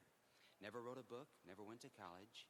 He never owned a home, never had a family, never held an office, never put his feet inside a big city, never went more than 200 miles from the place where he was born, never did one of the things that we usually attribute to greatness. He had no credentials but himself. And while he was still a young man, the tide of popular opinion turned against him. His friends ran away. One of them denied him. He was turned over to his enemies, went through the mockery of a trial, and then was hung upon a cross between two thieves. His executioners gambled for the only piece of property he had on earth while he was dying, and that was his coat. And when he was dead, he was taken down from that cross and laid in a borrowed grave through the pity of a friend. 19 wide centuries have come and gone, and today he's the centerpiece of the human race, the leader of the column of progress. And I stand far within the mark when I say that all the armies that have ever marched, all the navies that have ever been built and sailed, all the parliaments that have ever sat, and all the kings that have ever reigned, put together have not affected the life of man upon this earth as has that one solitary life.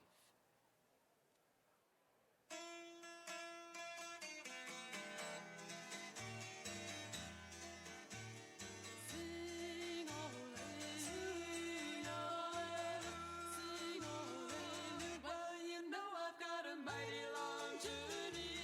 Sing away, so I better get started early. Sing away,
world only love can feel.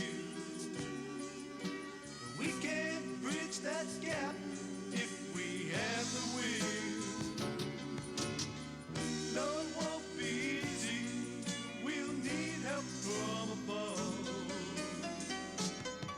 But if everybody pitches in, we can build a bridge of love. Let's build a bridge of love across the sea of hate. Nation to nation, sending through each generation. Let's build a bridge of love across the sea of hate. Hand in hand, side by side, that's what it's gonna be. Then one day we'll cross that bridge to a better life. We'll leave behind us this old world of strife. When we reach our new world, hate will never feel. And when we see sweet Jesus' face and he's smiling from ear to ear, let's build a bridge of love across the sea of hate. Nation to nation, sending through each generation. Let's build a bridge of love across the sea of hate. Hand in hand, side by side, that's what it's gonna take. Let's build a bridge of love across the sea of hate. Nation to nation, sending through each generation. Let's build a bridge of love across the sea of hate. Hand in hand, side by side, that's what it's gonna take. Let's build a bridge of love across the sea of hate. Nation to nation, standing through each generation. Let's build a bridge of love across the sea of hate. Hand in hand, side by side, that's what it's gonna take.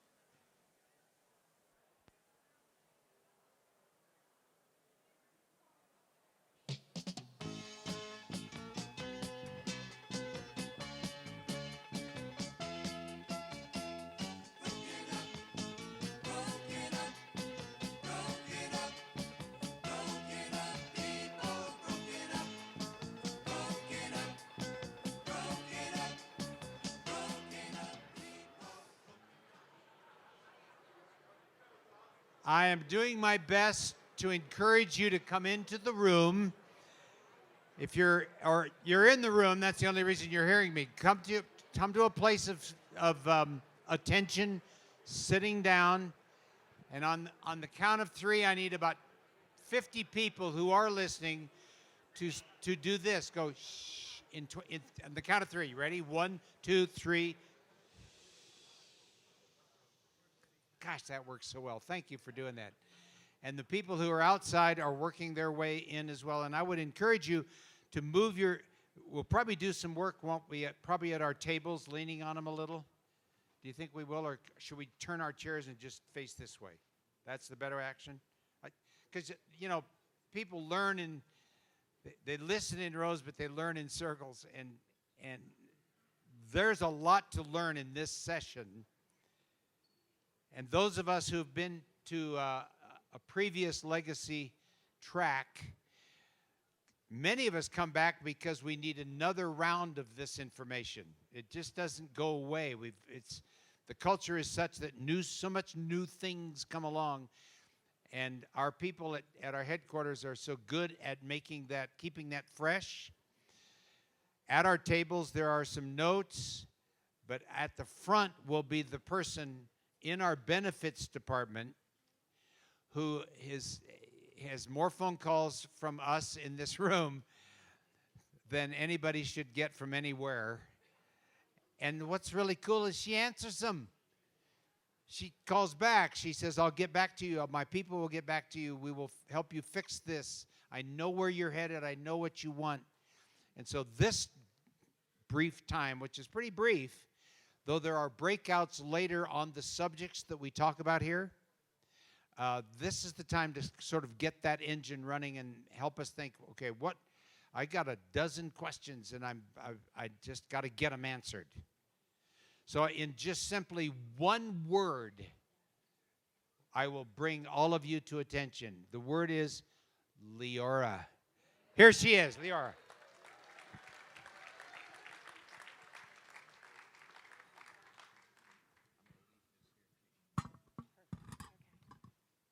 Thank you, Bob. Okay, can y'all hear me? No. Okay. Well, hopefully that'll change shortly here. So, am I on? He said, okay, I'm on now. I can hear myself now. Hey, thank you, Bob. Sorry, I didn't mean to yell at y'all. It's great to be here with all of you, and I have talked to a bunch of you in the room, so I actually really enjoy this stuff, so it's kind of a pleasure when you call and I get to walk you through it. So, yeah, I really enjoy it. So I was thinking last night, I think I've known a bunch of you in the room or talked to you over the last 25 plus years. And so answered a lot of questions along the way and kind of gotten to know many of you. And so it's just really a privilege to serve alongside you and to try to help give you a little bit of a framework for how some of these detailed things about distributions from retirement accounts and Medicare and healthcare work. So I'm going to do that again. I know some of you have already heard this presentation, and so thanks for coming again. I think what you tell me on the phones is, Leora, actually somebody said this to me this morning, I got a stack of paperwork like this from Medicare. What do we do with that? I said, just throw it all in the garden. No, I didn't say that actually. But, you know, you could actually start there. It probably wouldn't hurt. It's just a bunch of marketing stuff. So you'll talk to a Medicare agent. He'll walk you through things, so he or she. But yeah, so I'm going to start this morning and walk you through the same information. There are a handful of changes, but I'll point those out along the way. And then if you're hearing it for the first time, or if you're hearing it for the second or third time, feel free to come by and ask me questions or call me as we get back to, you know, after the 2 weeks go by.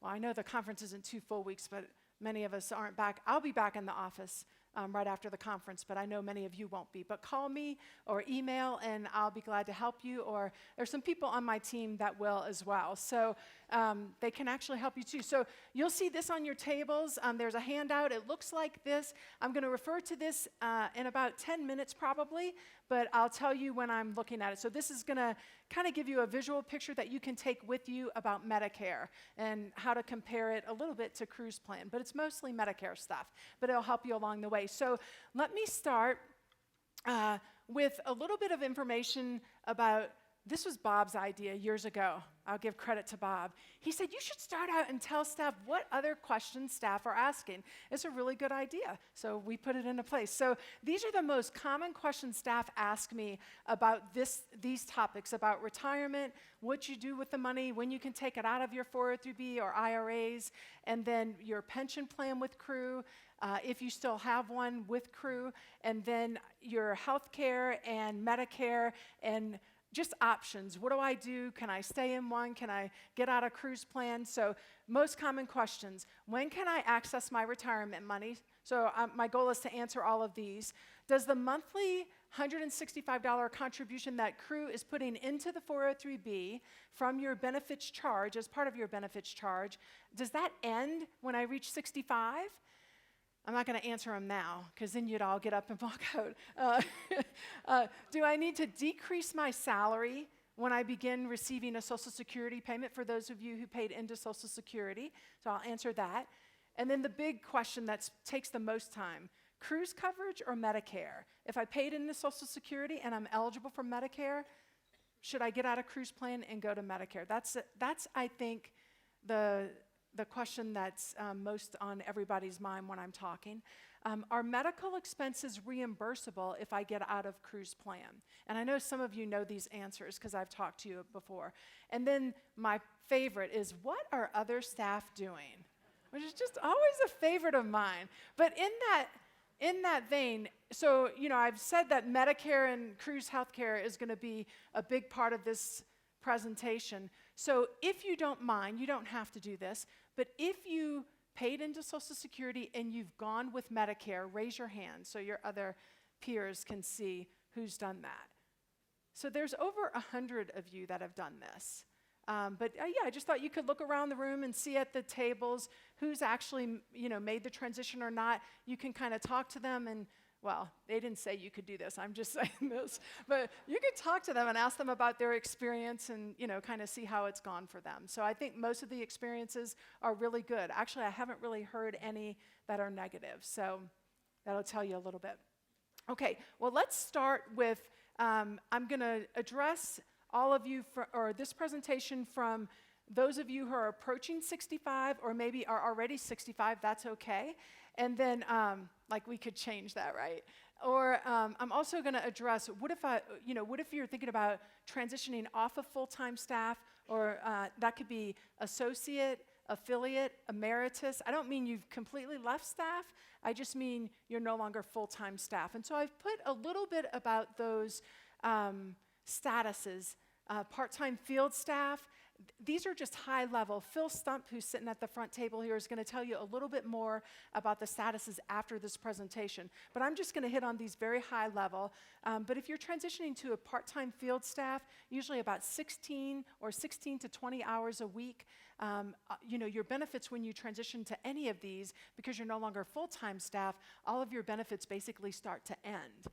And so we just want you to be aware that that's going to happen. Most of you, when this is happening, call and talk to us, and we tell you how all of it's going to work. But associate staff, volunteers 10 hours a week with Cru, may raise support to cover ministry expenses, and they're required to be at CSU, to be here at the staff conference. Affiliate staff is just like associates, same number of hours required, but are not required to be here in Fort Collins or on the CSU campus. And then emeritus are very similar to associate, but there's more flexibility and changing ministry assignments. So that's just high level. If you're transitioning to any of these, you're no longer receiving, except the part-time field staff, the others are considered volunteer statuses, which basically we just mean that you're no longer receiving pay for your work, okay? So I'm going to approach those that have reached 65 and staying on staff, and then I'm going to, at the end, in the last 6 or 7 minutes, go through, well, what if you actually are transitioning off staff or into one of these statuses and your benefits are ending? Because there's a few things that change related to your retirement distributions and your health care and Medicare when that happens. And I'll explain that as we go along. So staying on staff, all of you probably pretty much in the room are on staff. I know there's our full-time staff. There's some exceptions to that. But your 403B is your retirement account that you have with Cru, and you can take money out of that beginning at 59 and a half. And so we just want you to be aware that at 59 and a half, you can start making distributions. When you take money out, if you put it in, and it was tax deferred, which means you didn't pay taxes on the contribution when you put the money in, then when you take it out, it's taxable. And so the principal is the name of the company that handles all the distributions. So you'll do your distribution from the 403B, and then at the end of the year, they'll send you a 1099-R, which is just a tax form that says this is how much money you took out, and they'll tell you what amount of that is taxable income. Okay? So you just want to be aware if you're taking money out of your 403B that there could be some tax consequences. When you are still working, there's something called RMDs. It's required mandatory distributions. Some of you have heard of them. And this is something that the IRS has set that when someone reaches 70 and a half years old, they say you're required to begin taking a minimum distribution or a minimum withdrawal from your retirement accounts. And so a lot of staff think they're still full-time staff, and they're saying, well, I'm going to work until I'm 80, 90, however long I live. I know that's a lot of the mentality in the room. And so you can do that. When you reach 70 and a half, the IRS says you have to take distributions, but as long as you're working, you don't have to take money out of your Cru, your employer's 403B or retirement account. And so you do, if you have IRAs elsewhere, you are required to take them out. Now, what will happen with Crus is when you leave staff, when you leave full-time staff, and you have required mandatory distributions, the principal, the company that pays them out for us, they say, well, if your staff reach 70 and a half and we're in the end of the year, say November, and they haven't taken their distribution yet, do you want us to just do it for them automatically? And we said yes. And the reason that we said yes, so if you're in this boat, which I know most of you aren't, but when you get there, say you're 75 years old and you're not working anymore and you still have a couple of $100,000, hopefully, with the principal in your 403B, then they're going to automatically do a distribution for you. And the reason that we answered that yes is because if you forget to do it, then the IRS penalizes you 50% of the amount you so if they say you should have taken out $12,000 and you didn't do it, the penalty is $6,000. So what normally happens, this happens every year, staff will call and they say, hey, I just got this check from the principal. Why did they send this to me? It says it's from my 403B. And so we say, oh, well, these are required mandatory distributions, and they sent that to you. And they say, but I didn't want that money. And we say, well, because you're over 70 and a half, if you didn't take it, the IRS would have penalized you 50% of that. And they say, thank you so much for sending me that money. I'll figure out what to do with it, right? So it's kind of a nice problem to have. So we can remind them that they can give it or something like that. But anyway, that's why we tell them to do it automatically. So that's just a little bit about your 403B and distributions from, distributions are the same thing as withdrawals, but taking money out of the 403B. Okay, let me tell you a little bit about the pension. So Cru's pension, what I call the old pension, we ended in the summer of 2012. So many of you were part of that, probably if not all of you. So we said to you at that time, all of the money that you've accrued in the pension with Cru, we're going to close the pension down, but everything that you've accrued, we're going to give it to you. And we need you to make a decision. We need you to tell us if you want to take that money as a lump sum, which means you get it all at once and you can roll it into your 403B or an IRA somewhere else. Or we need you to tell us if you want to take an annuity, which is a monthly payment that you receive every month once you turn 65. And so all of you would have made that decision and told us which of those you wanted to do. So some of you said, I want to take the annuity. If you said that, then when you reach age 65, or before you reach age 65, one of the ladies on the benefits team that I work with, her name's Janet Richards. I did this in the past, but she's doing it now. She will email you about 4 to 6 weeks before you turn 65. We're watching to see when you're turning 65. And, but she'll email you and she'll say, happy birthday and congratulations, we're about to send you this money. It's usually about $675 a month. She'll remind you of the amount, and then she'll say, you know, would you like it direct deposited into your account? If so, fill out this form and send it back. And the next month, the money will start going into your bank account that you told us to put it into. So when you receive your pension from Cru, that is taxable income, and so you will receive a 1099-R from the principal because they do the administration of this for us. So they will send the money to your bank account. They'll also send you the 1099 tax form that you need when you fill out the taxes to show that this is income. Make sense? Pretty easy. So some of you will be getting that, and you don't have to get in touch with us. We'll get in touch with you. You can call us and ask us about it a couple of months ahead of time. We don't mind that at all. The biggest thing that you can do is make sure you keep your email current with Cru, because if your email is not current, we're going to email you, and you're not going to get it. And then if we don't hear from you, we're just going to start sending you a check, because we have to have your bank account information. That form has to be filled out within 60 days. Otherwise, it expires. And so we have to have you fill that form out. But if we don't have that form, we'll still send you the check. Okay? All right. So the $165 benefit that goes from your benefits charge that you see on your staff expense account, $165 of that for your husband and your wife, and the wife, as long as you're still both on staff, goes directly into your 403B every month. So it's $82.50 every time payroll runs and the benefits charge is adding up, accumulating for the month, that comes out, goes straight into your 403B. So when you reach age 65, you have a decision that you can make about whether or not you want to continue this 165. And so some staff say, why would I not want to take it? It's $165. It's coming from my benefits charge, going directly into my 403B, and I need that money. I'm still building up my retirement savings. Other staff say, I'm set for retirement. I've saved all along the way, and I really don't need that anymore, and so I'm going to stop it. And so what I want you to know, and if you stop it, then your benefits charge just reduces by that $165. And so if you stop it, you can do that, but you have one window. It's a 60-day window. So Janet Richards is going to email you, and she's going to tell you what I just said, that you have a 60-day window to end your $165 contribution to the 403B. And she'll tell you your deadline is this, and if you tell her that you want to end it, you'll sign a waiver form, and then she'll stop it, and then your staff account will no longer see that. Your benefits charge will basically go down by the $165.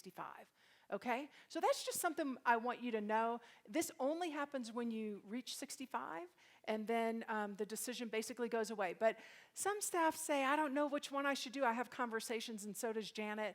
And really, you can do it either way. If you're not sure and you want to leave it going into your 403B, you're over 59 and a half, right? Because you're turning 65. And so if you decide later that you want that money, you can do a distribution from your 403B, so you can just take it out. And so it doesn't have to be a hard and fast decision. If you're uncertain about which one you want to do, you can let it continue to go in, and then you can just take it out, once every 6 months or once every year. Just take some extra money out of the 403B if you decide you need that. Okay? So I don't want to be cavalier about telling you to take money out of your 403B. I know it's there for retirement years, and we're not necessarily wanting to encourage you at 59 and a half to do distributions from your 403B. As long as you can leave it there, most staff would say, I want to keep it there for my retirement years, or maybe something unexpected, because I know some staff don't ever really intend to retire. But I can tell you, and there's probably stories in the room, that even though we don't always intend, or that might not be the plan that any of us would retire. You might want to work into your 80s, into your 90s. You just aren't always, it's not always possible. Different things happen in life, sometimes medical conditions with your family members, your parents or your kids can prevent that. And so this money is there for you. Obviously, it's your money in the 403B, and you can do what you want. I just didn't want to sound like I was encouraging y'all to spend down your retirement money. Okay, so Social Security. I realize probably half of you in the room opted out of Social Security years ago, maybe a little bit more than that. So if this applies to you, and I'm going to go into a lot more about this on the next slide, but Social Security, and when I say Social Security, I'm not talking about Medicare. I'm talking about receiving a monthly retirement payment from Social Security Administration for all the years that you paid in. You accrue a benefit, and they begin paying that benefit. So there's a number of ways that you can take Social Security payments. I know there's a lot on this slide, but I'm going to walk you through this, just your different options. So when you reach 65, or actually what's called your full retirement age, for many of you in the room it was 65. For many of you, it's actually 66. Let me tell you the ages. I wrote them down because this always comes up. And so if you are 59 or less, you should not be here. No, I'm just teasing. I know some of you are spouses and you are here, and that's okay. So your full retirement age is 67. If you are between 60 and 64 in 2019, your full retirement age, this one is kind of fun. It's 65 plus 2 months per year after 1954. So I'm not sure when you were born. Okay, so you can ask me that later. But basically, it's going to be, let me make it easier, okay? It's going to be somewhere between 65 and 66, okay? If you are 65 to 76 in 2019, then your full retirement age is 66. So it's 67 if you're 59 or less, but if you're 60, I'm not making this easier. I'm seeing that. Maybe you should talk to me later about this. Okay, if you're, sorry, I'm gonna try again. If you're 59 or less, it's 67. That one's easy. If you're between 65 and 76, it's 66. And if you're 60 to 64, it's somewhere in between 67 and 66 and 67. It's 66 in some months. Okay, sorry, I'm not doing that ever again. I did not do that well. Anyway, if you have questions about your retirement age, you can ask me and I will try better when we're face to face. I think I can show it to you and you could have read it more easily. I should have just put it on a slide. Okay, so these are the different times you can take Social Security. I want you to know you can take it at your full retirement age, which for many of you in the room is going to be 66. And there's no limit on the amount of money, the amount of income that you can receive if you're taking your Social Security payments at 66 or at your full retirement age. You can also take your Social Security payments at early. So you can take them as early as 62. But if you take them before your full retirement age, the Social Security Administration says we're going to reduce your payment by 7% per year for every year that you took it before you reached your full retirement age. So if your retirement age is 66 and you start at 62, that's 4 years times 7 is 28%. They're going to reduce your payment by 28%, but you're going to get it 4 years longer. And when you get to your full retirement age, it doesn't bump up. It stays at the same amount. They're reducing your payment by 7% for the rest of your life. So it's not just that 4-year period in that example, okay? Now, when you're taking your payment early, there's some income restrictions. So what Social Security says is in the years prior to your full retirement age, every $2 that you earn over $17,640, they're going to reduce your Social Security benefit by $1.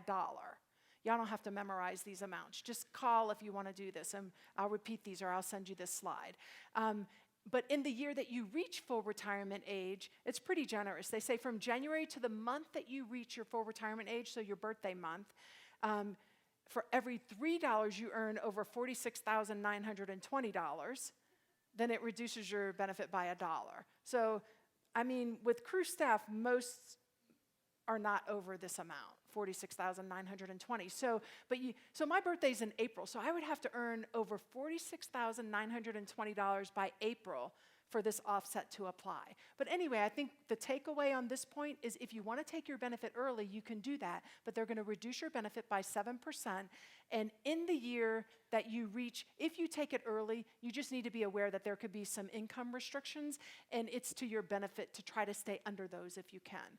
And so if you're considering doing that, just give us a call and we'll remind you. I'll remind you of this, or I probably would be the only person that would remind you of this. So just give me a call if you have questions about this. The other thing that you can do, so you can take them at full retirement age, you can take them early, you can also take your benefit late. So Social Security says you can delay your payment until you reach age 70, and for every year that you delay your payment, they give you 8% more. And that 8% also continues for the rest of your life. And so if I say, well, my retirement age is 66, and I'm going to wait until I'm 67, I'm going to get 8% more, and I'm going to get that 8% more for the rest of my life. So if you're still working and your support's good and you don't need the money, this is a really good option. But it really depends on your personal circumstances. People have very different ideas about whether they take it early or take it late. And so I'm glad to talk to you and tell you different things that I'm hearing from other staff about why they do one or the other. I probably shouldn't go into them, sorry. Okay, spousal benefits, this is kind of a big question. If you say your husband stayed in Social Security, but the wife got out, so one of you paid in and one of you were out, as long as one of you paid in, actually, I was going to talk about Medicare, but on the spousal benefits for the retirement benefit amount, the spouse gets 50% of, they'll get their benefit or their spouse, 50% of their spouse's benefit, whichever is greater. So if, just for simplicity, if the husband's benefit is $1,200, but the wife's, because her salary was set really low for years, is only going to be $300, then the wife could get either her benefit of $300 or 50% of the $1,200, which would be $600. So she would take the spousal benefit, which is a higher benefit. And so I just want to make you aware that there is a spousal benefit. This is even true if one of you stayed in. Say the husband paid in and his benefit's $1,200 and the wife got out and her benefit is 0, then she will get $600 as a spousal benefit. Okay, I'm going to talk a little bit more about this in a breakout session, but high level, that's the spousal benefit. The spouse is also eligible for Medicare. If one spouse paid in 40 quarters and has Medicare, the other spouse is actually eligible for Medicare as well as a spousal benefit. So really, it's really sweet that the IRS does this, or Social Security Administration does this. So I'm not sure they've caught on yet, so we won't tell them because it's to the benefit of many of you. So, okay, now when you apply for your Social Security benefit, this has come up with a number of you that have already turned 65 or reached 65. So there's something called the Windfall Elimination Provision. We call it WEP because we're Cru and we like to use acronyms. But this sounds really complicated, but I'm going to try to make it really easy for you. Basically, what WEP is Social Security is going to say that they think that because you opted out of Social Security, they see all those zeros on your Social Security statement for the amount that you paid in. You know, when you see, normally it would report your annual salary on there every year, and they see a bunch of zeros. And so they think because you opted out, those of you who did, that Cru's pension is going to be an offset or a reduction to the Social Security payment. So even if you opted out, you might still have a benefit that's, say, $700 a month or $600 a month for years that you paid in before you came on staff. And so they're saying, well, because you were with Cru and you opted out, we're going to reduce your actual benefit by your pension with Cru. So the way that you know that they're talking about WEP is they say, well, we need a letter from Cru that shows us what your pension benefit was. And then you're going to call me usually and ask me for a letter, and I'm going to give you much more than a letter. I'm going to give you a packet of information. We actually work with a benefits attorney group, and they put this packet of information together, and we give your commissioning statement, a letter showing your benefit, but then also about 10 pages of information from the attorney that shows that a judge that this actually went to, it wasn't trial, but it went to an administrative judge with Social Security to make a determination that says that the offset shouldn't apply. And so this has been going on for years. As staff reach 65, we can provide this packet of information to show Social Security that the offset shouldn't apply. I would say in 99% of the cases, the packet works, okay? In some cases, they still don't agree, but that's very rare. So I just want you to be aware of this. The very important thing, when you're going into the Social Security office, they might say, are you a pastor? And what they really want to know is, with Cru, you're a commissioned minister. And so you can say, I've been commissioned with Cru to share the gospel. And so you are commissioned as part of a religious order. And so I wouldn't directly answer their question. The direct answer to the question is, for most of you, no, you're not a pastor, but you have been commissioned with a religious order, and we will give you proof of, we'll print your commissioning certificate. Actually, we have the legal office print that, and we'll send it with the packet. So we have the attorney's office prepare the packet, and then I email it to you, and it's all password protected. But if they ask if you're a pastor, tell them you're a commissioned minister with Cru, to share the gospel. So, and then we'll give them a packet of information. And I just wouldn't answer a lot. I would just say I can provide you a packet of information. I wouldn't go into a lot of detail with them because it probably will just get confusing. So I just wanted to mention this to you because if you haven't reached 65 yet, this is probably going to this will happen if you opted out of Social Security. So just wanted to make y'all aware of that. That's new, right? I didn't do this last year, so I wanted to point that out to y'all. Okay, so now for the most fun topic, I think. So, and the one that we spend the most time on. So, you're staying on staff, you're still full-time, you're still in Cru's healthcare plan. And so what do you do about Cru's healthcare plan or Social Security, or Medicare? What I want you to know is you can opt out of Cru's healthcare plan when you have Medicare because it's considered guaranteed coverage for life. And so we tell all staff, if they don't want to be in Cru's healthcare plan, there's only one provision that lets them out. It's if they have guaranteed lifetime coverage. So you can get out if you want, but you do not have to get out. As long as you're full-time staff with Cru, you are eligible to be on our plan, and we're not telling you that you need to get out of our plan. We're simply telling you this is an option because other staff have gotten out of Cru's plan and gone with Medicare and said to us, you should really tell staff about this. And so we want you to know that this is an option, that you can go with Medicare if you want to. And then I want to kind of tell you a little bit about the cost of Cru's plan that I have on this slide, then the cost of Medicare, which will help you compare it. And then a little bit about the coverage as well. So I'm assuming, which this might not be a good assumption, but I'm assuming most of you understand your coverage with Cru. If you don't, you should call us and ask us when you have questions. We're glad to help you.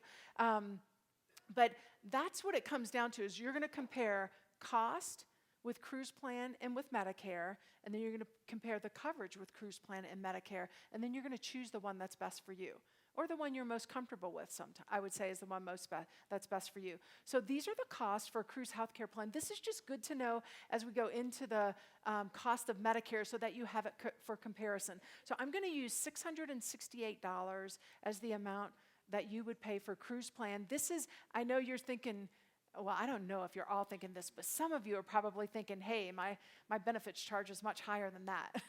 So on my staff expense report, this is per person. So $668 per person, and the reason I'm breaking it down to a per person amount is because that's how Medicare shows you their numbers. So I kind of want to help you to compare apples to apples. So $668 per staff member on Cru's plan, and then you can see if you're on the best plan. If you're on one of the other plans, you can take a look at your number, but I'm going to use the $668 because most of our staff that are over 60 are on the select plan. Not all of you, but most of you. And so that's why I'm going to use that number. Okay, so I'm going to tell you just high level how Medicare works. This will help you, I think, sort through a lot of the mail that comes as you start to approach 65. So Medicare, they have multiple different parts. They have what they call original Medicare or traditional, and you'll see this. I tried to illustrate it in colors on here. So on the left-hand side of the page in green, you'll see original Medicare, and that is Part A, Part B, Part D, and I'm going to go into these a little bit, and if you choose a supplemental plan as a Medigap plan.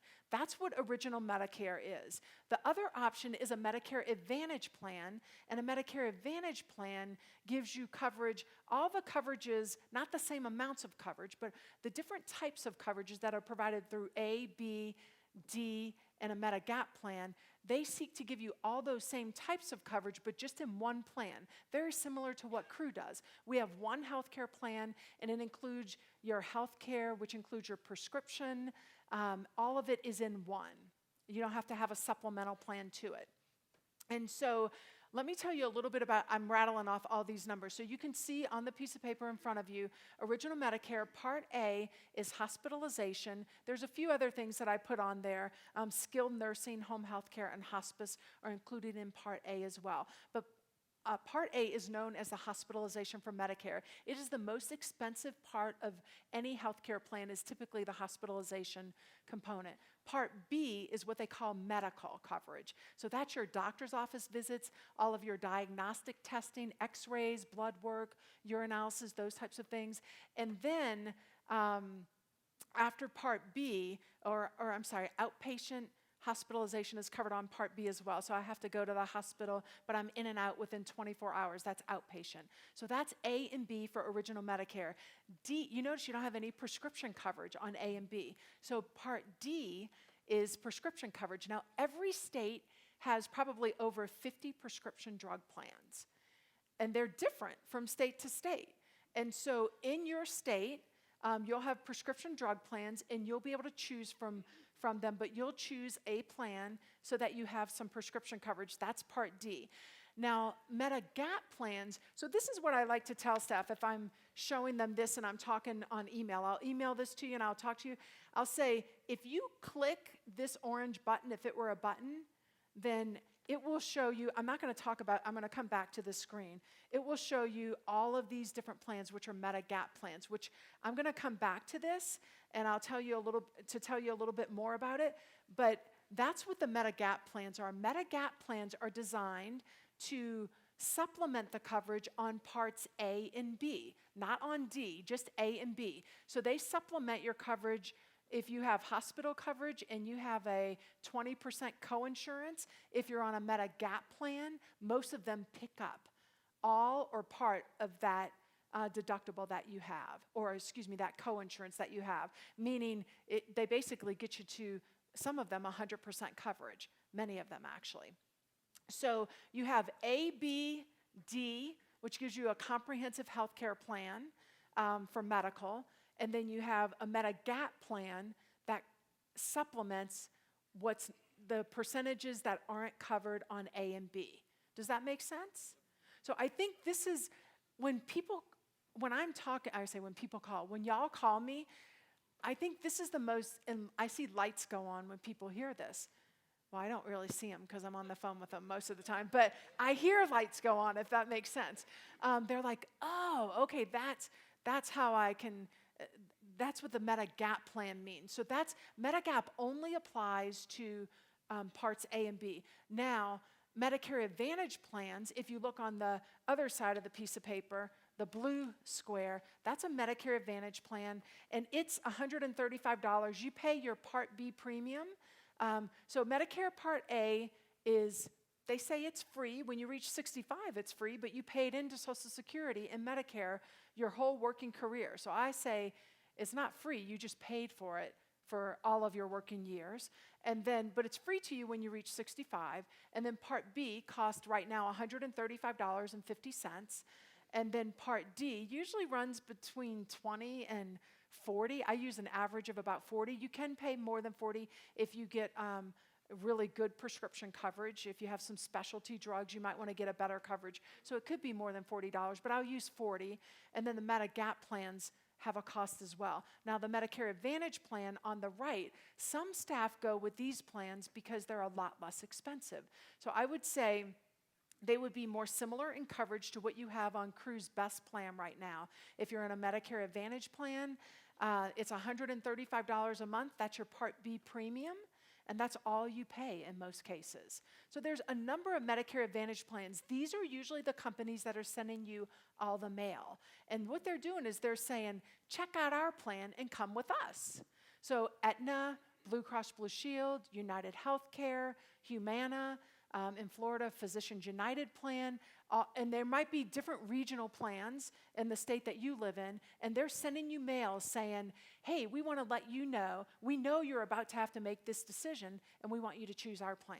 So that's why you're getting a boatload of mail. And in fact, every year when Medicare does their enrollment period, people can change plans. And so that's why you get that mail a lot once you start turning 65. So I hope that helps you just understand how Medicare is presented and kind of sold or provided might be a better way to say it, okay?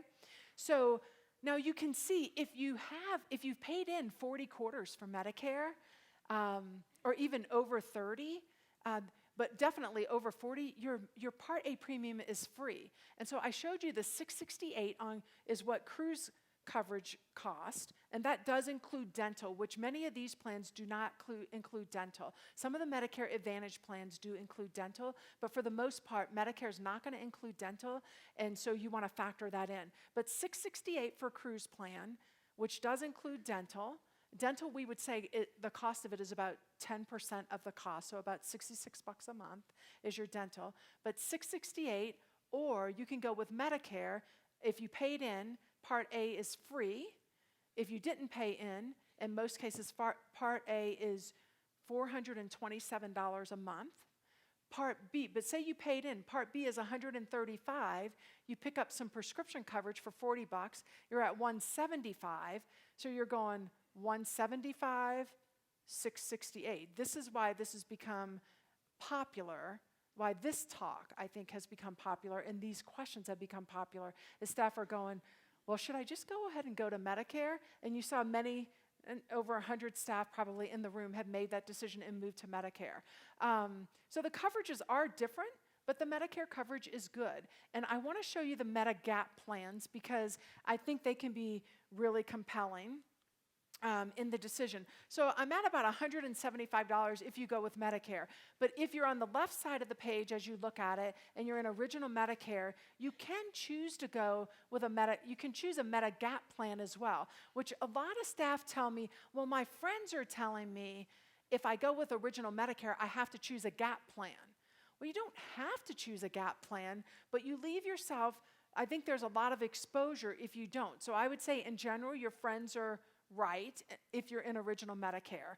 They're just telling you have a lot of financial exposure. So like for Medicare Part A, the hospitalization, you get 80% coverage after a deductible. So if you have something big happen, you have 80% coverage and your 20%, they don't have an out-of-pocket maximum. And so if you have something and you're in the hospital and you have a major heart procedure or cancer treatment and it runs $500,000, your portion is 20%, that's $100,000. So that's why some of your friends are saying you should pick up some supplemental coverage or a gap policy. So these are the gap policies. This is one provider in Orlando that I got this information from. It's a large insurance company. Our legal counsel doesn't want me to say which one, but it's a large insurance company. And they sell private industry insurance companies sell the gap plans. And so whether you buy a Medigap plan, one of these from Blue Cross Blue Shield, Aetna, United Healthcare, those are the large ones. If you buy it from one of them, the coverage on all of these gap plans is exactly the same because they're federally regulated. So the coverage is always the same on the gap plan. The price might be a little bit different. And so you can ask them the price. But I think the prices usually are pretty close from what staff tell me. So I'm going to use F, and I'm going to use F on the gap plan. So you can see the gap plans go from A, B, C, all the way. I think they go through N is the latest I know about. And so you can buy any of these plans. You can see I have D and M are grayed out. And the reason that they're grayed out is because the provider that I printed this chart from they don't offer those two. And so what the government says is that you can offer any of these Medigap plans that you want to. Say I'm Blue Cross Blue Shield. They say to me, Blue Cross Blue Shield, you can offer any of these that you want to, but you don't have to offer them all. But if you offer them, they have to have this coverage, exactly like the government says. And so if you look at these, you can see a lot of 100% on there. So it really is this good. If you go with F, notice at the bottom of F, it says $195. That's $195 per month per person, because these are all in individual numbers. And so my 175 plus, say, another 200, I'm at 375. But what I get with F is if I go in the hospital and Medicare covers me at 80%, F picks up the other 20%. If I go to the doctor and I have a copayment or I have a coinsurance, I have to pay 20% because Part B only covers me at 80%, F picks up the other 20%. And so everything that's covered with Medicare for parts A and B, which is the hospitalization and all of the medical visits, your diagnostic testing, your office visits, are covered at 100% when you have F. So staff view this very differently. I am not trying to make a case that you should go with Medicare and you should go with F. I would say the school of thought for people who choose this direction, instead of a Medicare Advantage plan where they're only paying $135 a month, the school of thought with this one is more along the lines of, I can pay the $200 a month plus my $135 and my Part D coverage, my $40. So I pay my $175, the $135 plus the $40. Then I pay this extra $200. So I'm all in at $375 for my health care coverage, not my dental, but my health care. And I have 100% coverage with the exception of prescriptions, because the gap plans are only supplementing coverage on parts A and part B, not on D, which is your prescription coverage. And so the school of thought is for $375, it's a reasonable amount that I'm paying for my health care coverage, and it's less than Cru's charging. It's $668 with Cru. But for $375, I can pay that. I'm paying it out of pocket, so it's on money that's already been taxed. That's a true statement. But they're seeing I can get all of this coverage, and I'm basically covered at 100%. I had, I'm trying to remember it now. I can't think of her name. I had a lady come up to me, one of you in the audience, and she said that she was on F. She and her husband, she had a knee surgery, $65,000. She might have said 62, in the $60,000 range, and didn't pay a penny out of pocket. Okay? So if you're on Cru's plan, our best plan, you have a $500 deductible. Say you already met it, then the plan pays 90%, you pay 10%. So if it's a $60-something thousand surgery, your 10%, the out-of-pocket maximum would stop you at $5,000. Okay? So this is, the school of thought is I'm going to pay this amount of money every month. It's affordable to me. And I really don't have to think a whole lot about if a big event happens to be medically because I know I'm going to be covered. So it's, it's paying more for the premium so that you can get the Cadillac of Cadillac coverages. It's really good coverage. Now, you could have a prescription that costs you a lot of money. Some prescriptions cost thousands of dollars a month. I don't want to pretend that, everything, that you'll never have any out-of-pocket expenses. But if you have your normal prescriptions, which some people have I don't know what normal is, but normal is you're not paying $1,000, $2,000. See, on Cru's plan, you're just paying your copayment every month. And so even if your medication was $8,000 a month, you probably wouldn't know it unless the pharmacist just told you, or you just happened to see a commercial or something and you knew it was an expensive medication. But anyway, so this is a little bit about the Medigap plans. You can see there are a number of them. I'm just using F as the example, and I'm specifically using that one because it is the one staff ask me about the most. And so I'm not saying you should choose that one. I can't actually, y'all know I can't advise you. And Medicare tells us legally we cannot incent you or encourage you to leave Cru's plan and go to Medicare. So I'm not trying to do that. I'm simply trying to show you the facts, okay? So if Medicare asks you if I encouraged you, don't tell them I did. No, I'm just teasing. So F can also be purchased with a high deductible. Some staff have done this. The premium goes down to about $67 a month, but then F doesn't kick in at 100% until you reach a $2,300 deductible. So basically, you're paying the first $2,300, and then F starts picking up at 100%. And so what it does is it gives you pay a smaller premium, but then you have to pay the first $2,300. Okay, so that's what I'm going to say about this, but you can see that you can get a lot of supplemental coverage and get really good coverage with Medicare. This will be part of discussions that I'll have with some of you as you consider this decision. But these are the materials that I use to try to help you understand how Medicare works and what the GAP plan looks like, the GAP plans look like, and then what the other plans, what the GAP plans are supplementing. It's really just A and B, okay, of original Medicare. Okay, so this is kind of a final run through. So if you're considering leaving full-time staff, I want to show you how some things can change a little bit. And so this will be 5 minutes. It won't take very long. But on the 403B, you can withdraw that money as you need it. The money in the 403B is all your money, and so you can take it as you need it in installments. You can set up installments and say, I want to take $500 a month, and principal will send that to you every month. Or you can say, I want to take $6,000 a year. It's yours. You can do it exactly as you'd like to.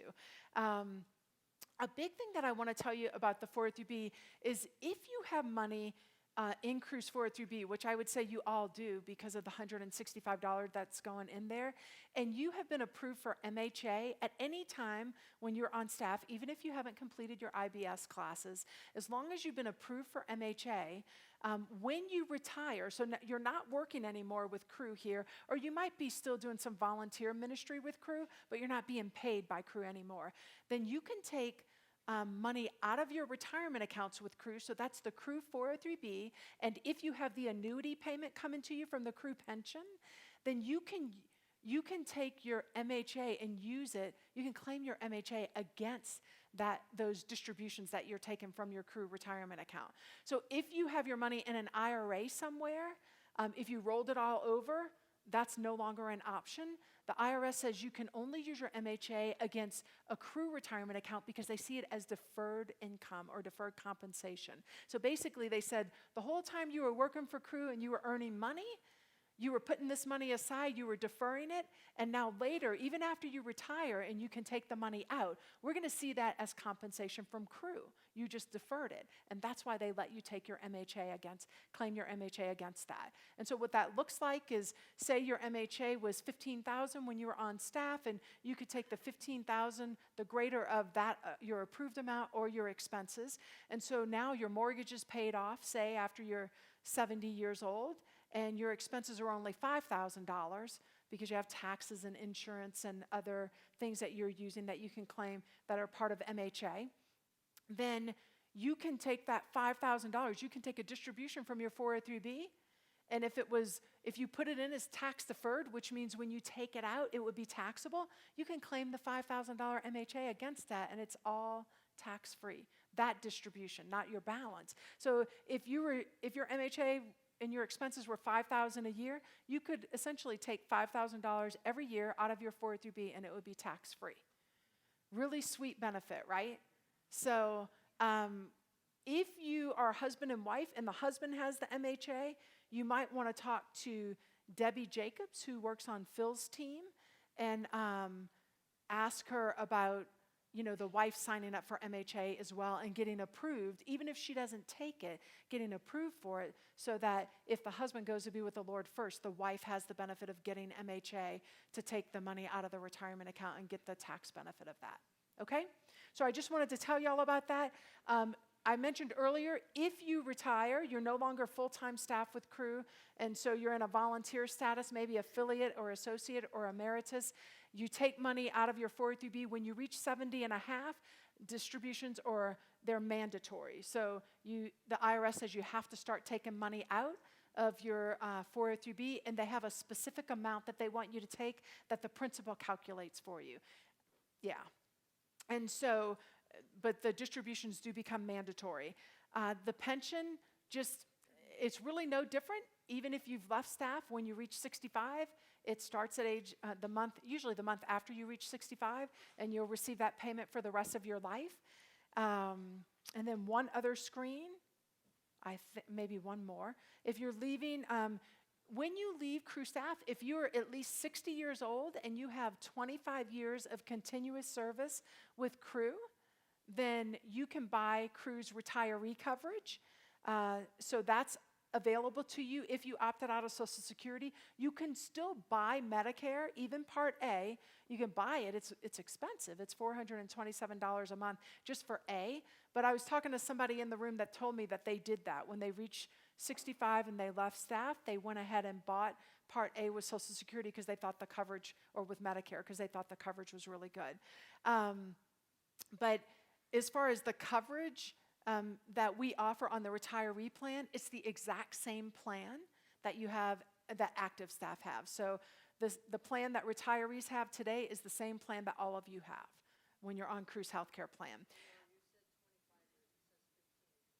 I'm sorry, somebody just pointed something out. It is 15 years of continuous service, and somebody just told me I said 25. I really know it's 15. I'm not sure why I said that, but thank you, Karen, for correcting me. It is 15 years of continuous service, so thank you. The cost of coverage for the retiree plan is higher.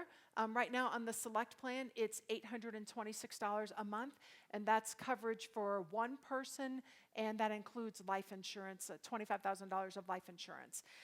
While I'm mentioning life insurance, I want to make sure y'all know this. When you come on staff and you're single, your life insurance is $50,000, and when you're a couple, you're both on staff, it goes up to $100,000 each, and then when you have kids on the plan, it goes up to $250,000 each. That also goes backwards.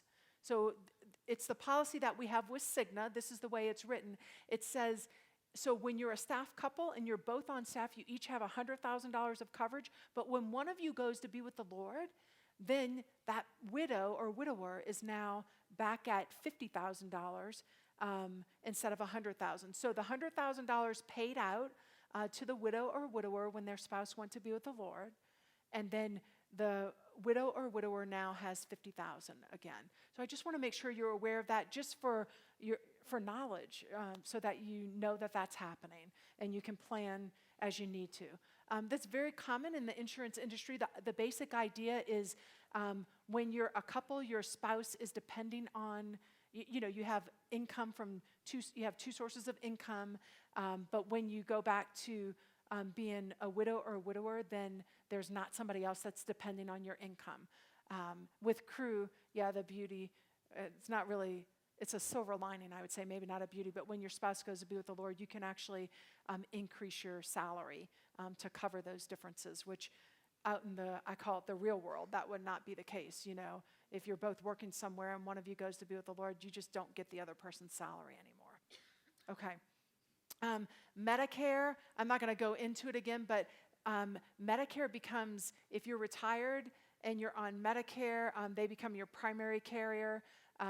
Still the same exact parts A, B, and D, or you can buy Medicare Advantages called Part C. Those same options are available to you. And then the cost of coverage, I wrote it there. Part A is free, or if you don't have 40 quarters, it's $437. And then Part B is $135.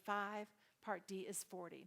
And really, these decisions are just up to you. They're your choice. So you can do withdrawals from the 403B.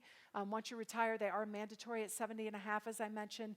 The pension will still begin at 65, and your Social Security payments, even if you're off staff, same options. You probably have already made these decisions if you've left staff, because you're probably over 65. But if you're not, you can start them early. You can take them at full retirement age, or you can delay them until you reach age 70 and get a little bit more. Medicare or cruise coverage, it's really up to you. Same choices when you retire. So that is the end of this presentation, and I'm glad. I want you to know I really consider it a privilege to serve you in this way and to help you understand these things. And so if you have questions, I am glad to answer them. I will be in the back of the room, or not in the back of the room, but out at a table here. I'll also be at the tent as you go up Moby on the right-hand side if you're coming from Doral. And if I have a long line of people behind you, I might say that it's better for us to talk on the phone, schedule a time to talk later, just so I can give you more of my attention. But I'm glad to serve you and help you. It's really been a privilege and an honor. I've gotten to know a lot of you, and it's really, I love working with all of you. So thank you for what you do, and I am going to hand this over. Phil is going to tell you about, Thanks, y'all. So this, one of my peers, I work alongside Phil Stump, but Phil Stump knows everything status. And he told me to tell you, when I said, how should I introduce you? He said, just tell them I'm eligible to be in this group. So I'm not quite yet, but I'm getting close. So, but anyway, it's great to work with Phil, and he's going to walk you through some of the statuses, and they put a chart on your table, so he'll help you understand that. So it's yours, Phil.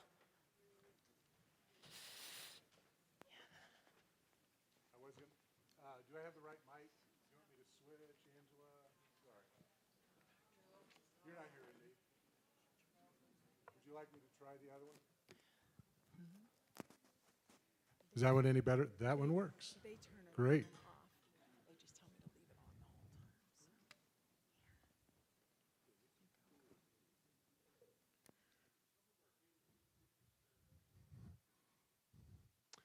I'm hearing that a couple of tables didn't get these sheets. Jonathan, does that surprise you? I can't really see Jonathan, so I'm of little help. You know what? I'm sorry. We passed out all we had. I may not have printed enough. If you have a couple of extras at your table, look for the people that are raising their hand. This is available to you, and we can make it available to you again. We'll have it over in the Staff Help Center. Our team, Leora, and some members of her team and some other folks that I work with are going to be over in the Staff Help Center. once Cru19 starts, if you're at Durrell and you've picked up your coffee or your soft drink and your popcorn and you're headed to Moby, it's the tent over on the right. And we'll be glad to talk about any of the things that we've talked about today with you all. This morning, I ran into Andrea Buczynski first and then Patty Rudder a little bit later, and a mutual friend of ours has posted some pictures recently on the internet. You know, I was surprised at how good some of us thought we looked looking like that years ago. But one of the things that came up was that there are some choices that we made at that time that really weren't timeless. There are some wardrobe and some grooming issues that served us really well, apparently, in 1984 and 1992, that wouldn't serve us quite so well today. And that's true in terms of the ways in which we choose to serve. If you've been around for a while, I know the summer I came on staff and lived on the 11th floor of Durward, there was a guy who was moving from associate staff to full-time staff. And with that move, he had served in the sum total of every status that was available to us in 1979. And as the ministry has opened it up and as our leadership has worked hard to find new ways for us to serve, it can be a little easy at first to think that many of those new ways apply to people who are younger, because frankly, a lot of you know folks who first interned with us. And of the newer statuses in which you can serve, the vast majority of those are interns and stenters. In this room, we're not looking at a lot of interns or stenters. And yet, the opening up of the ministry has created, for people our age, a variety of options that weren't there at one time. And as we transition, as needs change, as responsibilities for ourselves and for other people change, you may be thinking about, okay, what are the options that I have as I think about my next few years of service? And Cru's thought about that quite a lot, and we have a variety of options available to you.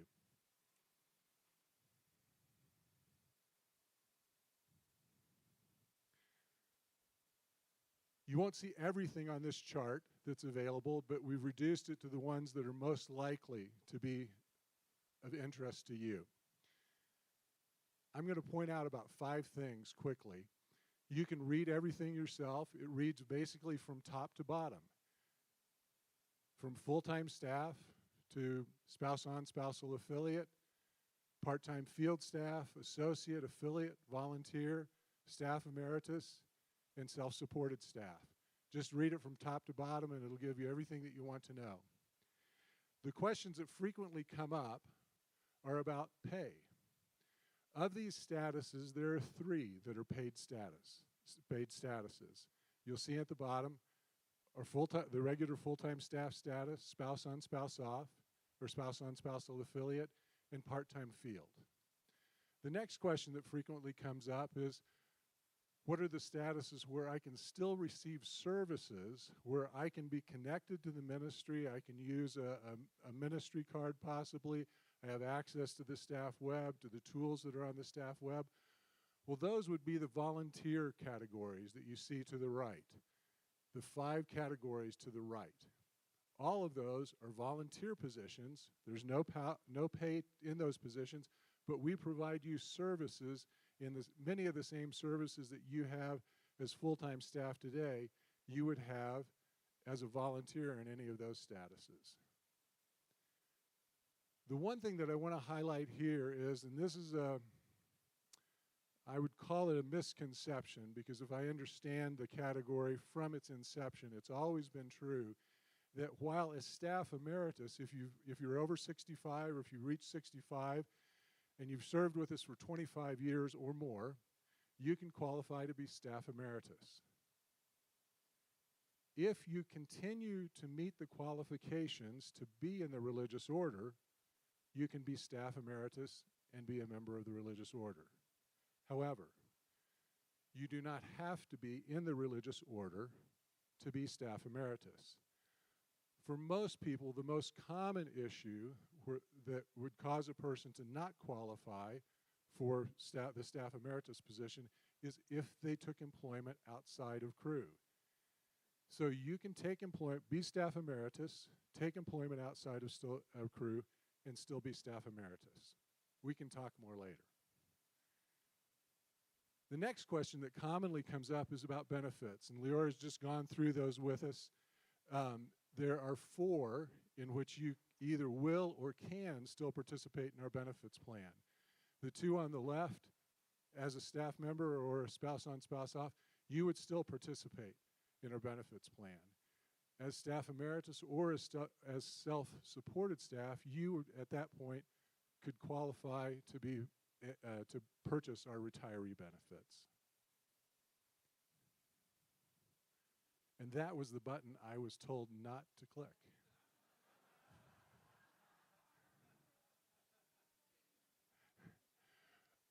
The one thing I wanted to go back to, and you know what? I tricked Angela a minute ago. I don't think it's in there. I made a late edit. Do me a favor. If you just cast your eyes up to the top, the third one over is part-time field staff. Notice that there are 4 words in that. Part-time field staff. The part-time field staff position was designed, well, I'm sure it was longer ago. It's like the upstairs hallway in our bedroom.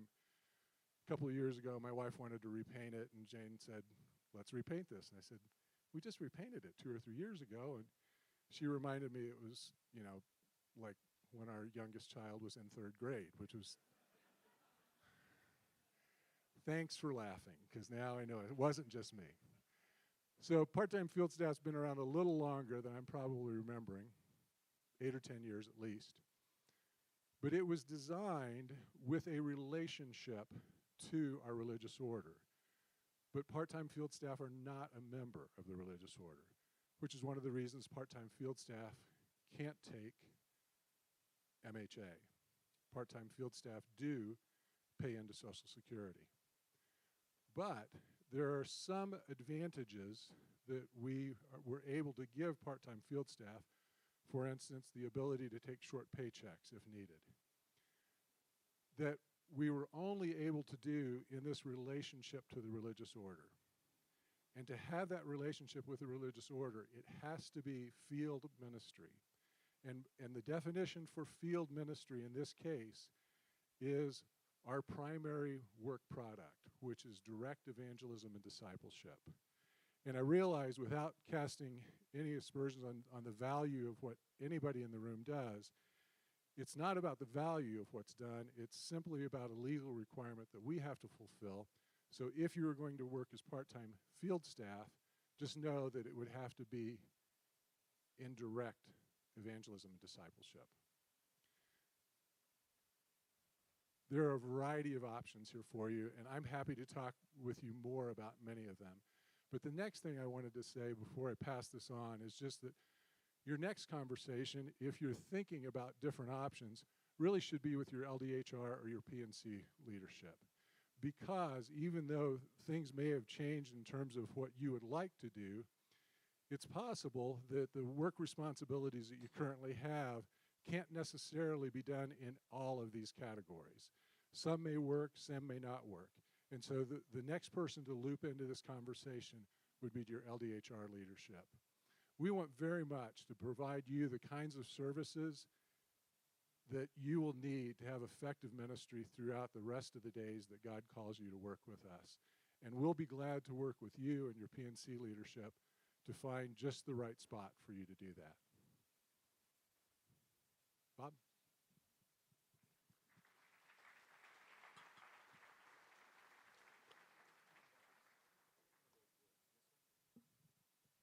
Thanks, Phil. That one did work? Okay, thank you. I want Jim to come up in just a second, but I just want to know if Leora, does the healthcare policy cover conference frostbite? It is colder than a mother-in-law's kiss in this room right now. I mean, that's a brisk, that's really cold. Are you cold too? No. There's a man. There's a guy with shorts. He said yes, he knows. You know, this is really, I can't imagine spending my days thinking about these things, as do Phil and Leora and Jim. But they do, and you know why they do? They do just because we don't. And we shouldn't have to think about these things. Actually, 5 out of 4 Americans don't even understand fractions. So, I mean, why should we think about this all day and try to figure it out? I don't know. The very first legacy thing we did 4 times ago, it was suggested by some people that we ought to talk about how to get ready to leave information, the kind here and the kind that we all deal with at home, with a spouse when we happen to leave before he or she does, especially if a guy leaves and a wife is not involved with all this, if that's the case for the couple. And out of that came something called the red folder. And I will say this, Jim's going to come up and just give us a really short tease on what one of our breakouts is, but it's called the red folder. And for those of us who have never been part of this thing before, he'll let us know what that really means. But it's not for just people who are just going to follow Dan Allender's, thinking today's a good day to die. It's down the road sort of a thing. And I've got friends who heard about this who are in their early 40s. And they said, Horner, how do we get a hold of this stuff? We got to start thinking about this now. We got to start thinking that way down, because it doesn't mean you have to wait till you're your age, Horner, and 112 when it's time to move on. It could happen with any of this. So this is critical. A lot of our staff are saying we got to know what Jim is about to tell us and show us this afternoon in a breakout. So say hi to Jim, and Jim's going to do that. I'll give you a few bits of information, and we'll go to lunch. Jim.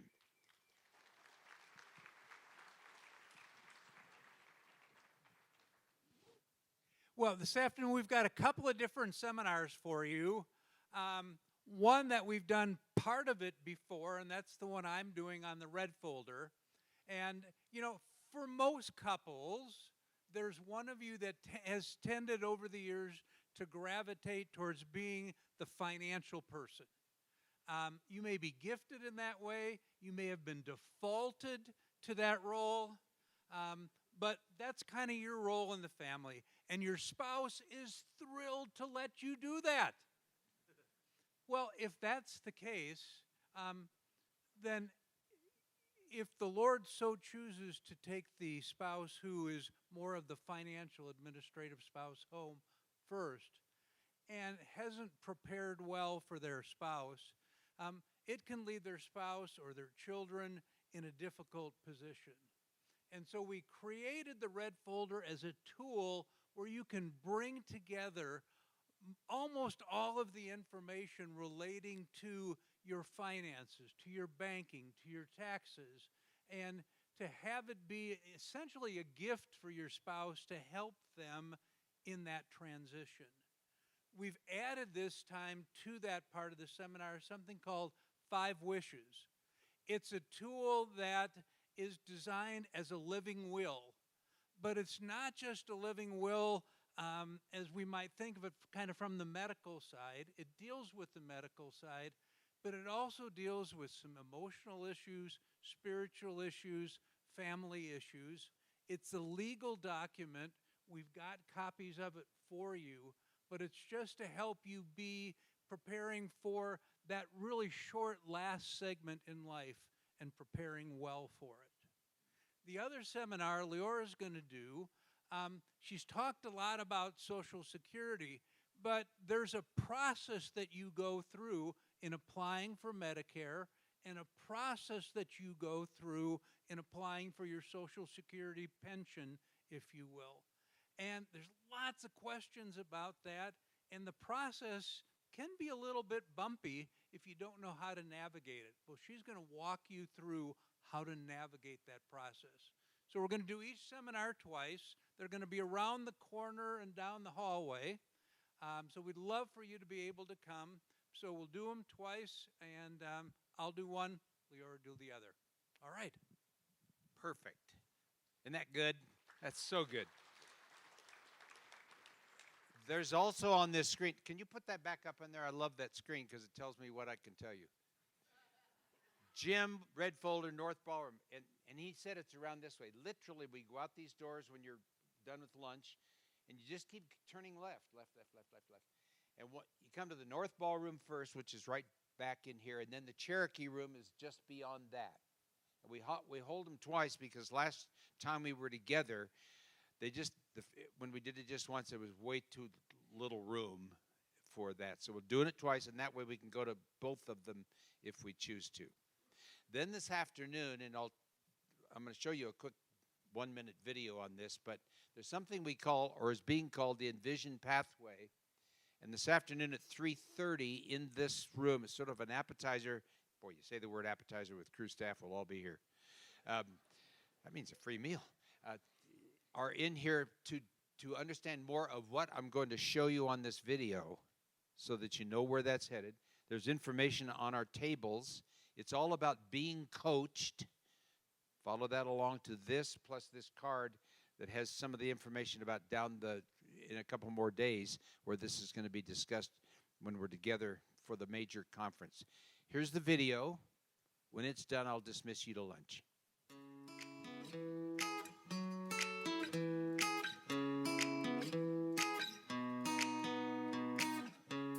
Have you ever asked yourself, what am I passionate about? how have my life experiences equipped me for the current season of my life? Do I feel engaged and connected to Cru? I just walked through a unique life challenge. How will it change my ministry? Am I thinking about a change?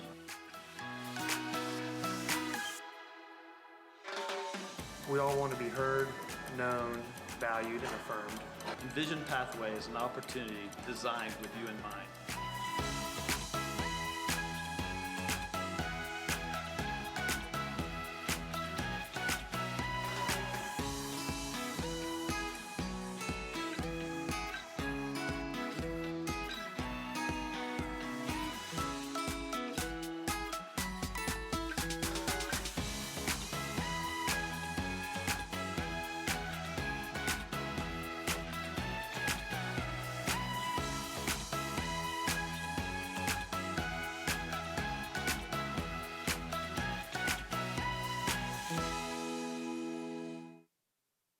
Another offering for Cru.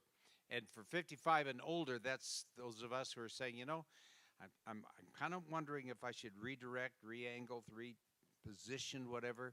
I'd like somebody to kind of coach me through that.